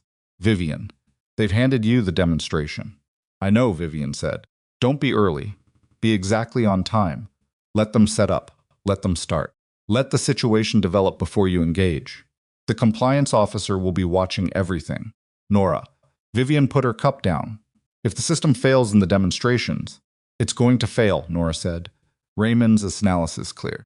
Under the load conditions of a live executive demonstration with multiple concurrent user simulations, which is standard for this type of review, the altered load distribution model will create cascading errors within the first 12 to 15 minutes.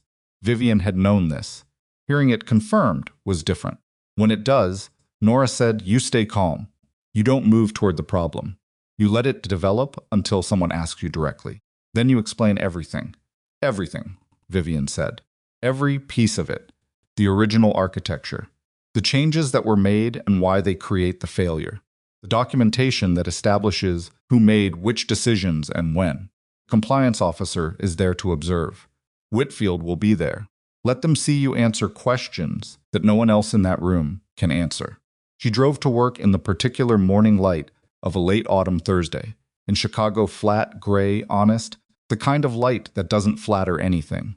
She rode the elevator to the executive floor and walked the corridor toward the boardroom. The boardroom at Alderun's headquarters occupied the corner of the 22nd floor and had a wall of windows looking north and east over the city. Conference tables seated 30. The projection system ran the full length of one wall. There was a separate presentation area where a technical workstation had been set up, dual monitors, external keyboard, live system access. Vivian arrived at 8:58 for a 9 o'clock meeting. The room was already half full. She recognized the faces from 6 years of company life, senior vice presidents, the chief financial officer, 2 of the board observers who attended major product reviews.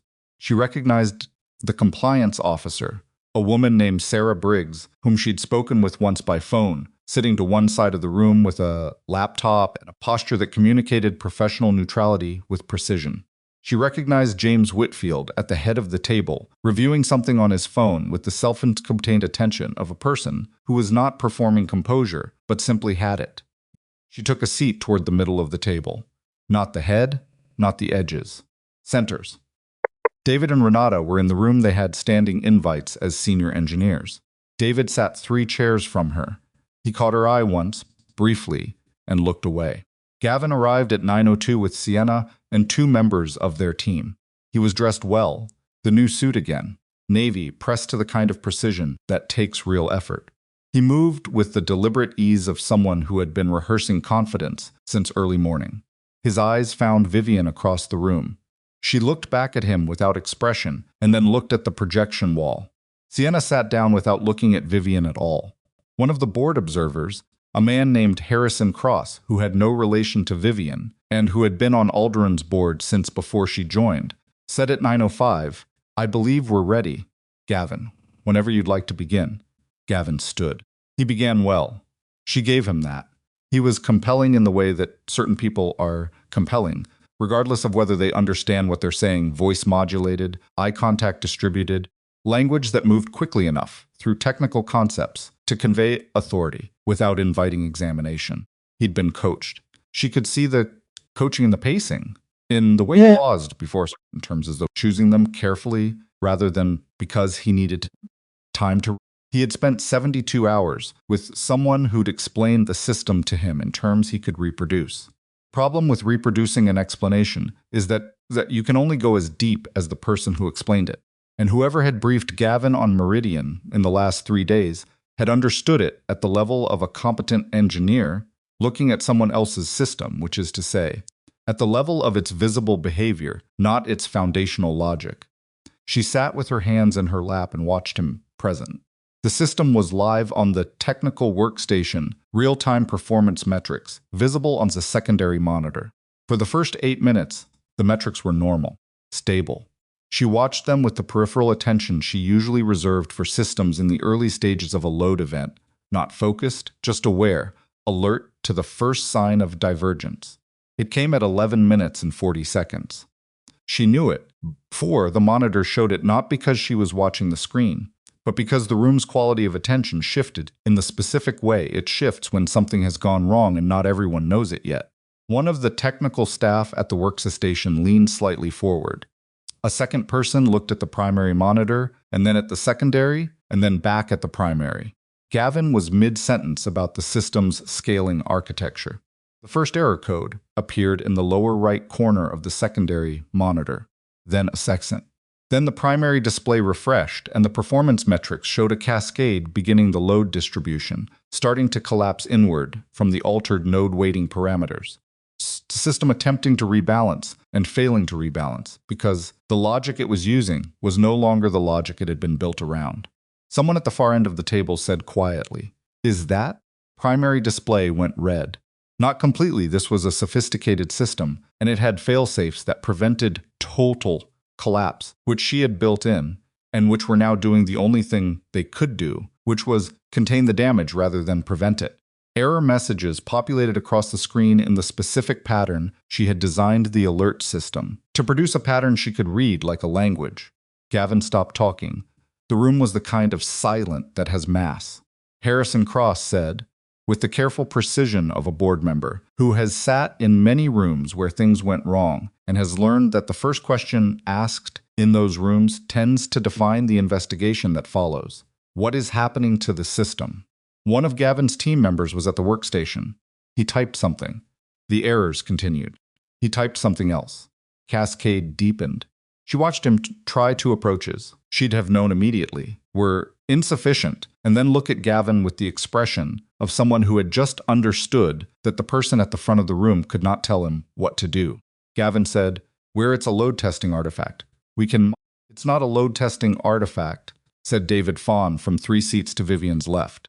His voice was flat and certain. "That's a cascading failure in the distribution model. It's going to keep going until the failsafes shut the live instance down." The room turned toward David. Harrison Cross said, "Can anyone explain what caused this?" Gavin said nothing. His mouth was open slightly. He was looking at the screen. Sienna was looking at the table. Harrison Cross looked down the table, and his eyes moved from face to face with the practiced economy of a person searching for whoever in the room actually knew the answer. His gaze reached Vivian. She had not moved. She had not leaned forward, or changed her expression, or done anything to indicate readiness. She was simply sitting there, hands in her lap, the same as she'd been for 20 minutes. "Miss Cross," Harrison Cross said, "not the CTO, a board member." "It came from a board member. Can you tell us what we're looking at?" She felt the whole room shift its attention to her, not gradually, all at once. 30 people, and the compliance officer with her laptop, and James Whitfield, who had been watching Vivian, as much as the screen for the last 4 minutes, and Gavin, who was looking at her now with an expression she had never seen on his face before. In 3 years of marriage, not anger, not guilt, but the specific, terrible expression of a person watching something they built collapse. She stood up. She didn't reach for notes. She didn't look at the screen. She turned to face the room and she said, "The failure you're seeing is a consequence of changes made to the load distribution model 48 hours ago. The original architecture used a specific node weighting system I'll explain in a moment. When those parameters were altered without authorization and without understanding the foundational logic, they were connected to the system, lost the mechanism that prevented exactly this kind of cascade under high concurrency conditions." The room was absolutely silent. "The original Meridian architecture," she said, and her voice was level and unhurried, the voice of a person who has been waiting a very long time to say true things out loud in a room where they could be heard, was designed around a counterintuitive load balancing approach that most conventional architects wouldn't choose because it looks unstable under isolated testing. It isn't. It's stable under real-world conditions, specifically because of the node weighting values I selected after 6 weeks of testing in January and February of this year. She paused. "I can explain the reasoning behind every parameter. I can explain why the conventional values substituted 48 hours ago create the failure you're currently observing.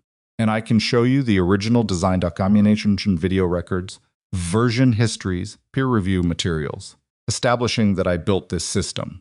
She said the last sentence the same way she'd said everything else. Not with force, not with performance, just clearly as a fact in the room where it needed to be said. Harrison Cross said very quietly, "When you say you built this system..." "I am the original architect of Project Meridian," Vivian said. I have documentations supporting that from the first design session in November of last year through the final testing phase in March. The compliance office has received that documentation. So has outside counsel. The boardroom had the quality of a room in which something enormous has just happened, and no one has yet decided how to respond to it. She could hear someone's breathing from the far end of the table. She could hear the error alerts still generating on the technical workstation. She could feel the compliance officer's attention with the same certainty you feel, a camera pointed at you without turning to look. She did not look at Gavin. She looked at Harrison Cross and at Whitfield and at the board members and senior leadership arranged around the table, and she said, I can reconstruct the system in this room from memory and explain every decision I made and why. That would be useful. Whitfield said very quietly, yes. And then before she could respond, before anyone else could speak, the door to the boardroom opened. Not knocked. Opened. The company's head of corporate security stepped through the doorway, followed by two people Vivian didn't recognize who moved, with the specific purposeful efficiency of individuals who were present at the direction of an authority above the room they were entering. The security director looked at Whitfield. Sir, I apologize for the interruption. He paused. We need to speak with Mr. Holt and Ms. Ward. Gavin's chair scraped back. Cienza did not move at all. She sat completely still with her hands flat on the table and her eyes on a fixed point, somewhere between her and the projection wall, and her face had gone the particular color of a person who has been waiting for something and has just heard it arrive. The security director said, If you'd both come with us, please. Gavin stood. He looked at Vivian. For a full 3 seconds, he looked at her across the conference table, and she looked back, and neither of them said anything, and then he looked away. He walked to the door. Sienna stood, smoothed her jacket with both hands, in a gesture that seemed entirely automatic, and followed. The boardroom was very quiet. Harrison Cross looked at the door for a moment after it closed. Then he looked at Vivian. Miss Cross, he said, please, begin. She pulled out the chair she'd been sitting in, moved to the presentation area near the technical workstation, and sat down in front of the keyboard. Her hands found the keys, and she began to take the broken system apart and show them, piece by piece, exactly how she had built it, not as proof, not as argument, but as the simple, irrefutable demonstration of a person returning to something that had always belonged to them, doing what she had always done, in the room where it had always. She typed for 2 hours and 19 minutes without stopping. Not continuously, there were questions from Harrison Cross, from the CFO, from two of the senior vice presidents who had initially attended the demonstration and were now leaning forward in their chairs with the focused attention of people who have abruptly realized the meeting. They were in as not the meeting they had scheduled. She answered every question. She answered them the way she had always answered technical questions directly. With specificity, without performance, pulling the architecture apart at whatever level of granularity was needed and then reassembling it so the logic was visible. She explained the original node weighting and why they were counterintuitive, and what that counterintuition was actually doing in the system. She explained the altered parameters and where they failed and why the failure was predictable. She walked through the load distribution model from first principles, drawing diagrams on the whiteboard behind her when the projection system's displays weren't enough. The workstation was responding by the 40-minute mark. Not restored, she was clear about the distinction, but stabilized within the fail-safes she'd built in, operating in a contained state that would hold without further collapse. The full repair would take time, and it would have to be done properly. She explained that too. Renata sat 3 chairs from the whiteboard and watched everything with the particular stillness of someone who had built a 14-page technical declaration, was now watching it prove itself in real time. David Fan had his laptop open and was taking notes with the speed of someone who understood they were in a room where the record mattered. Compliance officer Sarah Briggs had not closed her own laptop since the moment Vivian stood up. Vivian could see, without looking directly, that she was typing steadily. James Whitfield did not ask questions. He watched. He had the specific quality of attention that she associated with people who had reached positions of authority through the habit of understanding situations completely before acting on them. He watched her, the way she watched a system under load, not looking for the surface behavior, but tracking the underlying logic. At 11:47, Harrison Cross said, "I think we have what we need from a technical standpoint." He paused. For now. Vivian capped the marker she'd been using for the whiteboard and set it down on the tray. Her right hand ached in the specific way that hands ache after sustained fine motor effort. She flexed it once, at her side, before she turned back to the room. The boardroom looked different from the presentation area than it did from the audience. She'd never stood here before. Gavin had always presented, always occupied the front of rooms while she sat, along the sides where the women and the quiet people sat, contributing from a position that allowed others to absorb what she gave without crediting the source. The front of the room, she thought, was not particularly different from the rest of it. The same air, the same carpet, the same view of Chicago through the north-facing windows. "Thank you," Harrison Cross said. He said it with the weight of a man who was using those 2 words to carry more than 2 words usually carried. She nodded. She sat back down in her chair, not the presentation chair, her original chair, center table, and folded her hands. "I'd like to address the compliance matter formally," Whitfield said to the room. His voice had not changed in quality or volume since the meeting began. It was the consistency of a man who had decided something privately and was now beginning to execute it. "Sarah," he looked at the compliance officer, "what's the current status of the filing?" Briggs looked up, active. "Preliminary findings issued Tuesday. Interim protective measures in place on the psychological disclosure. The HR matter has been escalated separately." Whitfield nodded. "I want a full review convened by end of week. All parties. Complete record." He looked at the room. "This meeting's proceedings will be documented as part of that record." He looked at Vivian. "Miss Cross, I want you to know that what you've demonstrated here today will receive the institutional response it deserves. I can't give you specifics while the process is active, but I want you to hear directly from me that I understand what happened in this room, and I understand what this documentation shows." She held his gaze. "Thank you," she said. He nodded once. The meeting was formally closed at 12:03. The corridor outside the boardroom was quieter than it should have been for a Thursday midday. People moved through it with the slightly too deliberate quality of a workplace that has sensed something significant happening and is adjusting its collective behavior to accommodate the uncertainty. Vivian walked to the elevator. Renata fell into step beside her, without being invited and without saying anything. David appeared on her other side at the elevator doors. The 3 of them rode down together to the 14th floor where Vivian's office was, and no one spoke until the doors opened. Then Renata said, "You should eat something." "I know," Vivian said. "Do you have anything in your office?" "No." David. David was already looking at his phone. "I'll get something from the place on State Street. 40 minutes.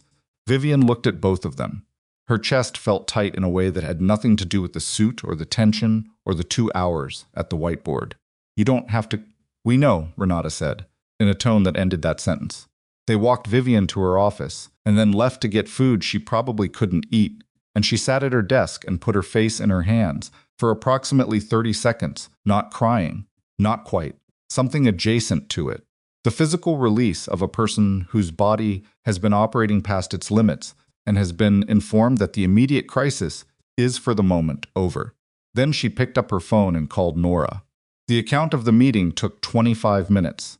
Nora listened with the focused silence of someone absorbing information and simultaneously is building the next stage of a structure in her mind. She asked 5 questions, all of them precise, all of them about the record, who had said what, in whose presence, with the compliance officer in the room. When Vivian finished, Nora said, "Whitfield's statement in front of witnesses is significant. It's not binding, but it tells us where the institutional weight is going to land." She paused. "The next 72 hours are going to involve a lot of attorney calls and closed-door meetings at levels above where we operate. Our job is to make sure the record is complete and to respond promptly if we're contacted. Don't volunteer. Don't speculate. Don't speak to Gavin, Sienna Kessler, Eleanor Marsh, or anyone from HR without me present. Understood. The EAP disclosure motion is still active. That hearing is next week, and I want you available for the full day. I'll be available." A pause. "Vivian, The quality of Nora's voice changed slightly, not softened exactly. Nora did not traffic in softness, but something different, more direct in a way that was not about the case. You did well today. She looked at the wall of her office. Thank you. Not a compliment, a professional's assessment. You did everything correctly under significant pressure. I don't say that to everyone I work with, because it's not true of everyone I work with. Another pause. Now go eat something. I'll call you if anything moves before tomorrow. 3 days after the boardroom demonstration, Martin Kessler's administrative leave became a suspension, pending full investigation. The internal announcement was 4 sentences long and said nothing specific, which meant it said everything. In a building of 800 people, the absence of specificity was its own kind of information. Eleanor Marsh was placed on administrative leave the same afternoon.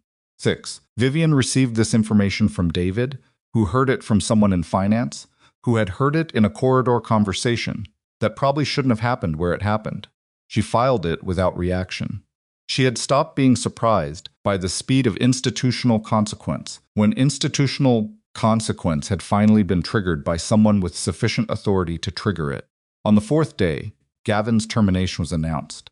Not publicly.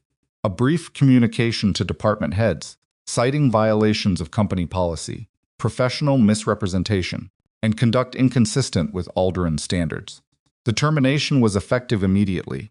His access cards had apparently been deactivated on Thursday when he was escorted from the boardroom, though this was not referenced in the announcement. She read the announcement 3 times. Then she put her phone down and stared at the window for several minutes. She had known this was coming. She had built toward it, documented toward it, testified toward it. And still there was something strange about seeing it in writing, not satisfaction, not relief, something more complicated than either. The weight of what she had been carrying for so long, lifting incrementally rather than all at once, in a way that her body registered as exhaustion before anything else. Sienna's separation from the company was announced the following week. No explanation given. Sienna's name was removed from Meridian's project records. Vivian noted these things and kept working. The divorce proceedings began in November, with the specific procedural formality of legal processes that have been clearly set in motion and cannot now be stopped by any of the parties involved. Gavin's attorney had filed aggressively in the first weeks the psychological material, the claims of financial misconduct, the characterization of her social media post as evidence of instability. Nora had systematically dismantled each element. The EAP disclosure was ruled inadmissible at the federal hearing, and the ruling included language about the nature of the violation that Nora said she had almost never seen in this precise form. It was unambiguous about the illegality of what had been done, which had implications for Eleanor Marsh's situation that extended beyond the divorce case. The financial claims collapsed beneath documentation. Vivian's financial records were meticulous. She had always been the person who kept records in their household, a habit Gavin had found slightly tedious and which had now become the architecture of his accountability. Every joint account, every asset, every liability was documented, with the precision of someone who had spent their professional life understanding that systems failed when their foundations were poorly documented. His investment losses, the accounts he'd concealed, the debts he'd accumulated, all of it was in the record. All of it showed a pattern of financial behavior that his attorney could not explain away. They settled in late January. The settlement gave Gavin his own debts and his ruined professional reputation, and a single furniture item he'd asked for specifically that she suspected had emotional significance for him and that she was glad to give because she had no use for it. It gave her the apartment, her financial independence, her career, and her name on everything she had built. She signed the documents in Nora's office on a Tuesday afternoon in January, seated across a conference table from Gavin and his attorney in a room that smelled of the same carpet cleaner and old coffee it had smelled of on. On the morning she'd first walked in, Gavin looked diminished, not broken. She didn't wish that for him and didn't think it would have given her anything useful, but diminished. The deliberate ease that had always inhabited his posture had vacated it, replaced by a more effortful quality, a person having to work consciously at appearing okay.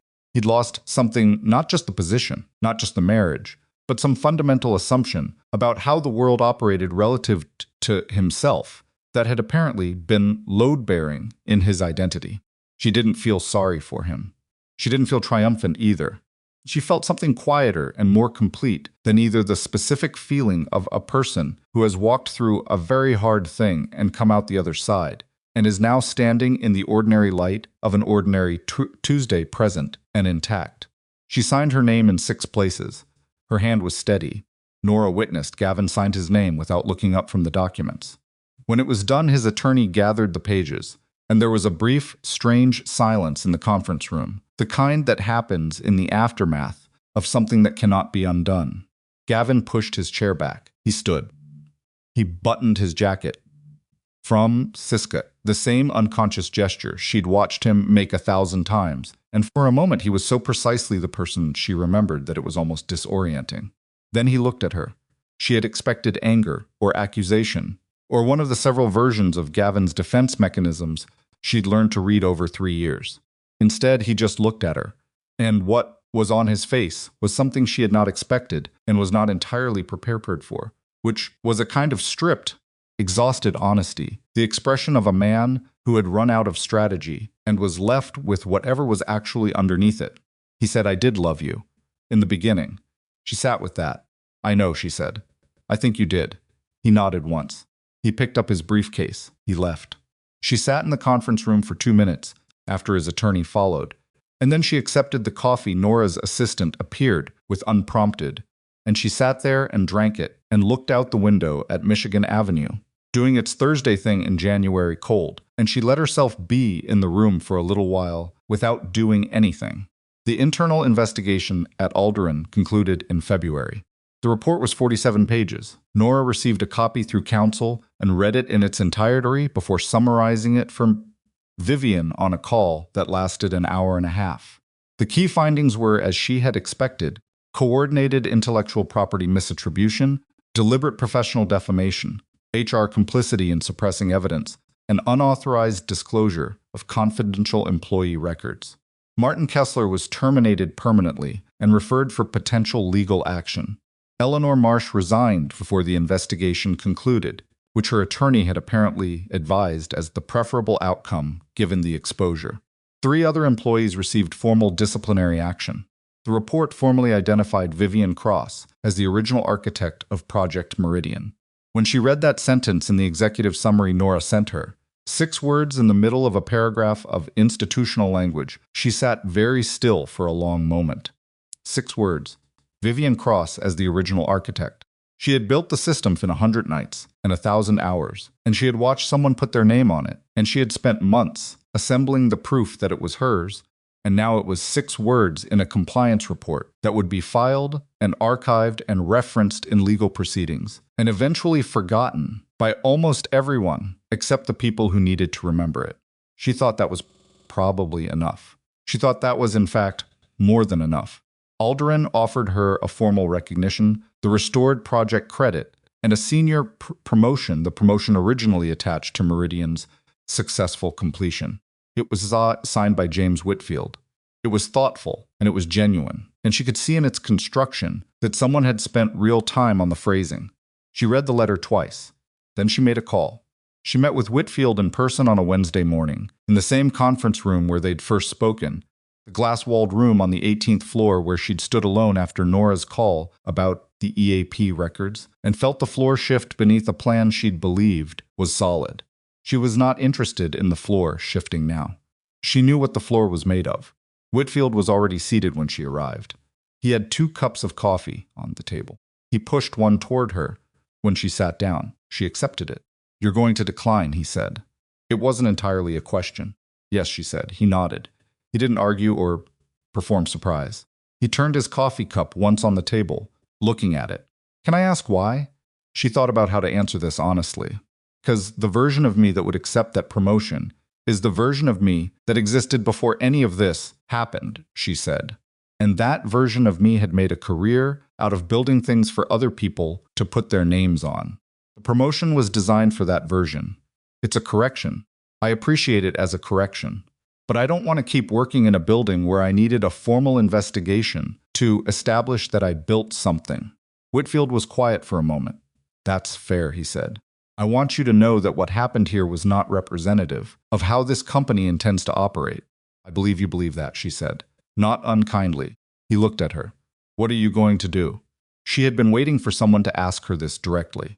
Everyone in her life was circling the question with the careful delicacy of people who wanted to be supportive without presuming. Whitfield asked it directly, which she respected. I'm going to build something, she said. He held her gaze. On your own? With people I trust. She paused. There are 2 engineers at this company who went significantly out of their way, at significant personal risk, to do the right thing. I'd like to make them an offer before I leave, if there's no conflict of interest issue with that. Whitfield was quiet for a moment. Then he said, I'll need 30 days' notice from all 3 of you for operational continuity. That's reasonable. He picked up his coffee. Is there anything I can do for you before you go? She thought about it. Make sure Perry Nguyen's personnel file reflects his conduct in this situation, she said. He was 26, and he did something difficult because it was right. That should be on the record. Whitfield made a note. Done. She shook his hand at the door. He held it a beat longer than a routine handshake, the extra beat of someone who is communicating something they've decided not to put into words. She walked down the corridor toward her office for one of the last times and felt the building around her 6 years of it, the specific textures and sounds and smells of a place where she'd spent a significant portion of her adult life and found that she did not particularly feel the weight of leaving it. What she felt was the specific, clean anticipations of a person standing at the edge of something they made themselves. She told David and Renata the same evening. They met at the coffee place 2 blocks away, the corner booth, same as the morning she'd shown them the video recordings. David had his jacket over the chair beside him. Renata had her reading glasses on the table and her hands wrapped around a mug.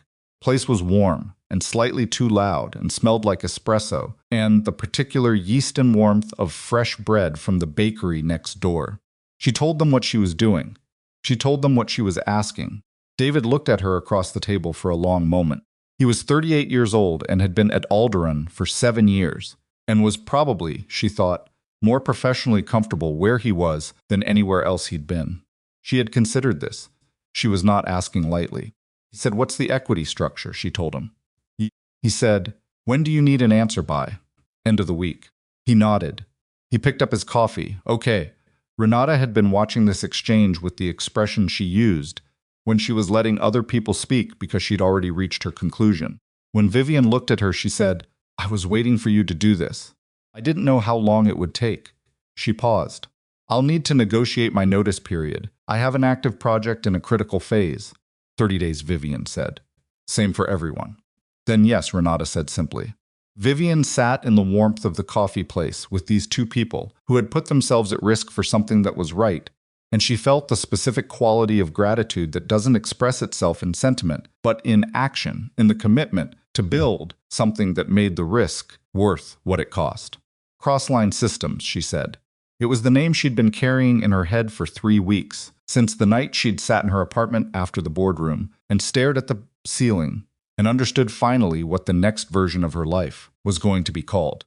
Renata turned her mug in her hands. Clean name. Systems architecture, David said. Enterprise scale? Enterprise. We start with infrastructure consulting and build toward proprietary platform development. There's a specific market gap I've been watching for 2 years that nobody is addressing correctly. She paused. Because the people who could address it correctly keep building things for other people. David almost smiled. It was the controlled, reluctant version that she associated with his genuine reactions not performed. "One question," Renata said. "Go ahead. Perry Nguyen. Are we talking to him?" Vivian had thought about this. Perry was 26. He had a lawyer now, and a witness statement in a compliance record, and the beginning of an understanding of what professional courage cost and what it was worth. He was also, she had thought since watching him sit across her desk, looking pale and resolved, one of the more genuinely talented young engineers she had encountered in 6 years. "I'm having coffee with him Friday," she said. "We'll see." Renata nodded, satisfied. They finished their coffee and paid and stood up and put on their coats in the small, awkward shuffle of people leaving a booth at the same time. Outside, On the sidewalk, the February air was a shock after the warmth, the specific assault of Chicago in winter, the kind of cold that gets into the chest before the face has finished registering it. David pulled his collar up. 30 days, he said. 30 days, she said. They walked in separate directions. The last day at Alderaan was a Thursday.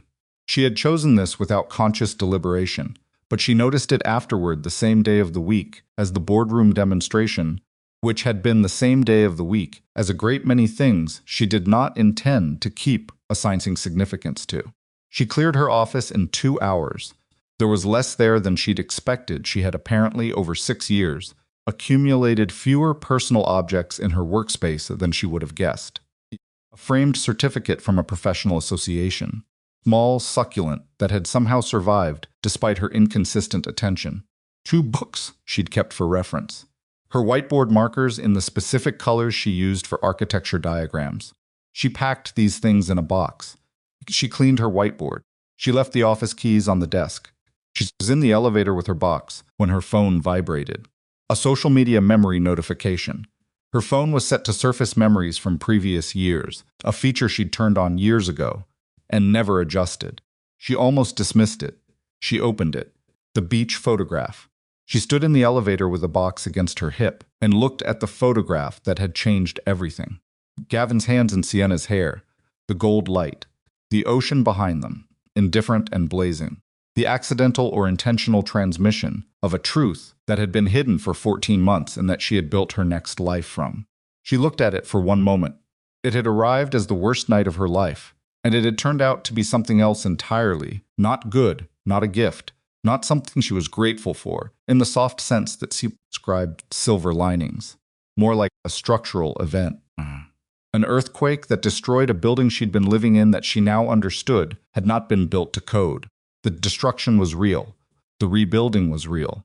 Neither thing canceled the other. She pressed delete. The photograph disappeared. The elevator doors opened to the lobby. She walked through it with her box and her whiteboard markers and her small, obstrumsual succulent, and she pushed through the revolving door into the February air. And Chicago received her in the same indifferent way. It received everyone, the city not caring, the wind not caring, the traffic not knowing her name, and she found this, as she always had, oddly comforting. Crossline Systems opened its doors on a Monday in early April. The office was in a building on Randolph Street, smaller than she'd imagined in the abstract, larger than she needed yet in the specific. Exposed brick on one wall. A conference table she'd bought secondhand, and that was slightly too big for the room. 6 desks, 4 occupied at launch, herself, Renata, David, and Perry Nguyen, who had sat across from her at Friday Coffee 3 weeks ago and said, after she'd explained what she was building and what she was asking, I've been trying to figure out what I was supposed to do with myself.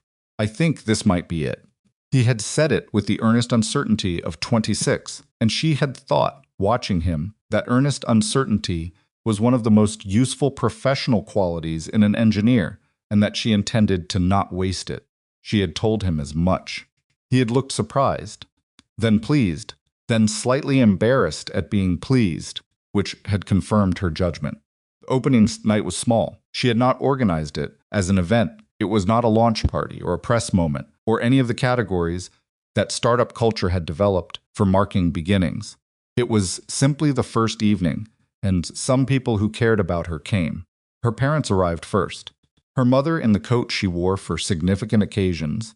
Her father carrying a different plant, larger than the succulent, in a terracotta pot he'd apparently bought specifically because he'd seen somewhere that plants were good for offices, and had decided this was a concrete action he could take. She accepted it with the specific gratitude of receiving something that is both practically useless and exactly right. Her father set it on the windowsill. He looked around the office, the exposed brick, the second-hand table, the 4 desks with their monitors and power strips, and the scattered evidence of people who had already been working here, even though it was technically the first day. He said, "This is real." "Yes," she said. He put his hand on her shoulder briefly. He was not a man who said difficult things in words if they could be said in other ways. She understood him. "Good," he said, and moved to look at the view from the window, giving her space in the way that parents learn, to give space present, not pressing, available without demanding. Her mother stood beside her in the middle of the office and looked at the room. Are you happy? The question landed simply. No weight behind it except the weight of being asked by someone who genuinely wanted the honest answer. Vivian thought about it, the genuine version of thinking about it, not the reflexive reassurance. She looked at the exposed brick and the second-hand table and the four people: Renata reviewing something on her monitor, David on a call, Perry eating a granola bar, with the complete unself-consciousness of someone who had already decided he was home, and she thought about what happy actually meant as a state rather than a destination. Not all the way, she said. Not yet. There's still too much that I'm working through. She paused. But I'm pointed the right direction. For the first time in a long time, I'm pointed the right direction. Her mother nodded. She reached out and straightened the collar of Vivian's jacket, the black one, the tailored one, the one she wore every day now, because she had decided to stop saving it with the matter-of-fact tenderness of a woman who had loved her daughter for 32 years and intended to keep doing it. That's enough, her mother said. That's more than enough. Later, after her parents had gone, and the office had quieted to just the four of them, finishing a bottle of wine someone had brought and the low sound of the city below, Vivian stood at the window with her glass and looked at Chicago the way she'd looked at it all. Her life not like a backdrop, but like a thing that was alive and enormous and entirely uninterested in her specifically, which was one of the things she had always loved about it. Her phone buzzed on the windowsill. She glanced at it. Sienna. One message. No context, just, I hope you're okay. I mean that. She looked at it for a while. She thought about 12 years. About the apartment in graduate school, and the Thai takeout, and the argument about network topology that had turned into a friendship that had turned into something she didn't have a clean word for. She thought about what Sienna had said in the doorway of her apartment. You would have turned my pain into another problem to solve, and whether it was true, and she thought that it might have been, partly, in the way that most indictments contain some percentage of truth beneath the part that's deflection, and she thought that she would carry that not as guilt, but as information about the version of herself she was still trying to become. She thought about whether to respond. She thought for a while. Then she set the phone face down and picked up her glass and looked back at the city. There were things she could do and things she couldn't, and the distance between them was not a failure, but simply the shape of what was real. She could not give Sienna what Sienna was asking for in that message, which was not really hope for Vivian's well-being, but the particular absolution that only the person you've wronged can offer. She did not have that absolution to give. Not because she was punishing Sienna, she was not interested in punishment, had never particularly been, but because some things took time that couldn't be hurried, and some things healed in ways that left different terrain behind. And pretending otherwise was a courtesy she'd stopped extending to situations that didn't deserve it. She was not angry at Sienna. She was not finished with the grief of her either. Both of these things were true, and she left them both true. The first enterprise contract came in June, a mid-sized logistics company out of Indianapolis that had been trying to solve a distributed infrastructure problem for 18 months through 3 different vendors, and had heard about Crossline through a contact of Renata's who had attended a technical conference where Renata presented a paper that drew, in careful and properly attributed ways, from the methodological foundations of the Meridian architecture. The contract was not enormous, it was enough.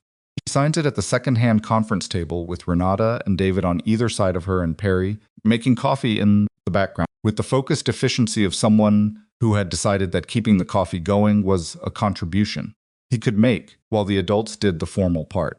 She picked up the pen. Her hand was steady. She signed her name. Vivian Cross, Chief Executive Officer, Crossline Systems. 6 months ago, she had signed her name to divorce papers and settlement documents and compliance statements and legal filings, all of it her name moving through the machinery of something being undone. This was her name on something being built. The pen felt different in her hand. The weight of it felt different.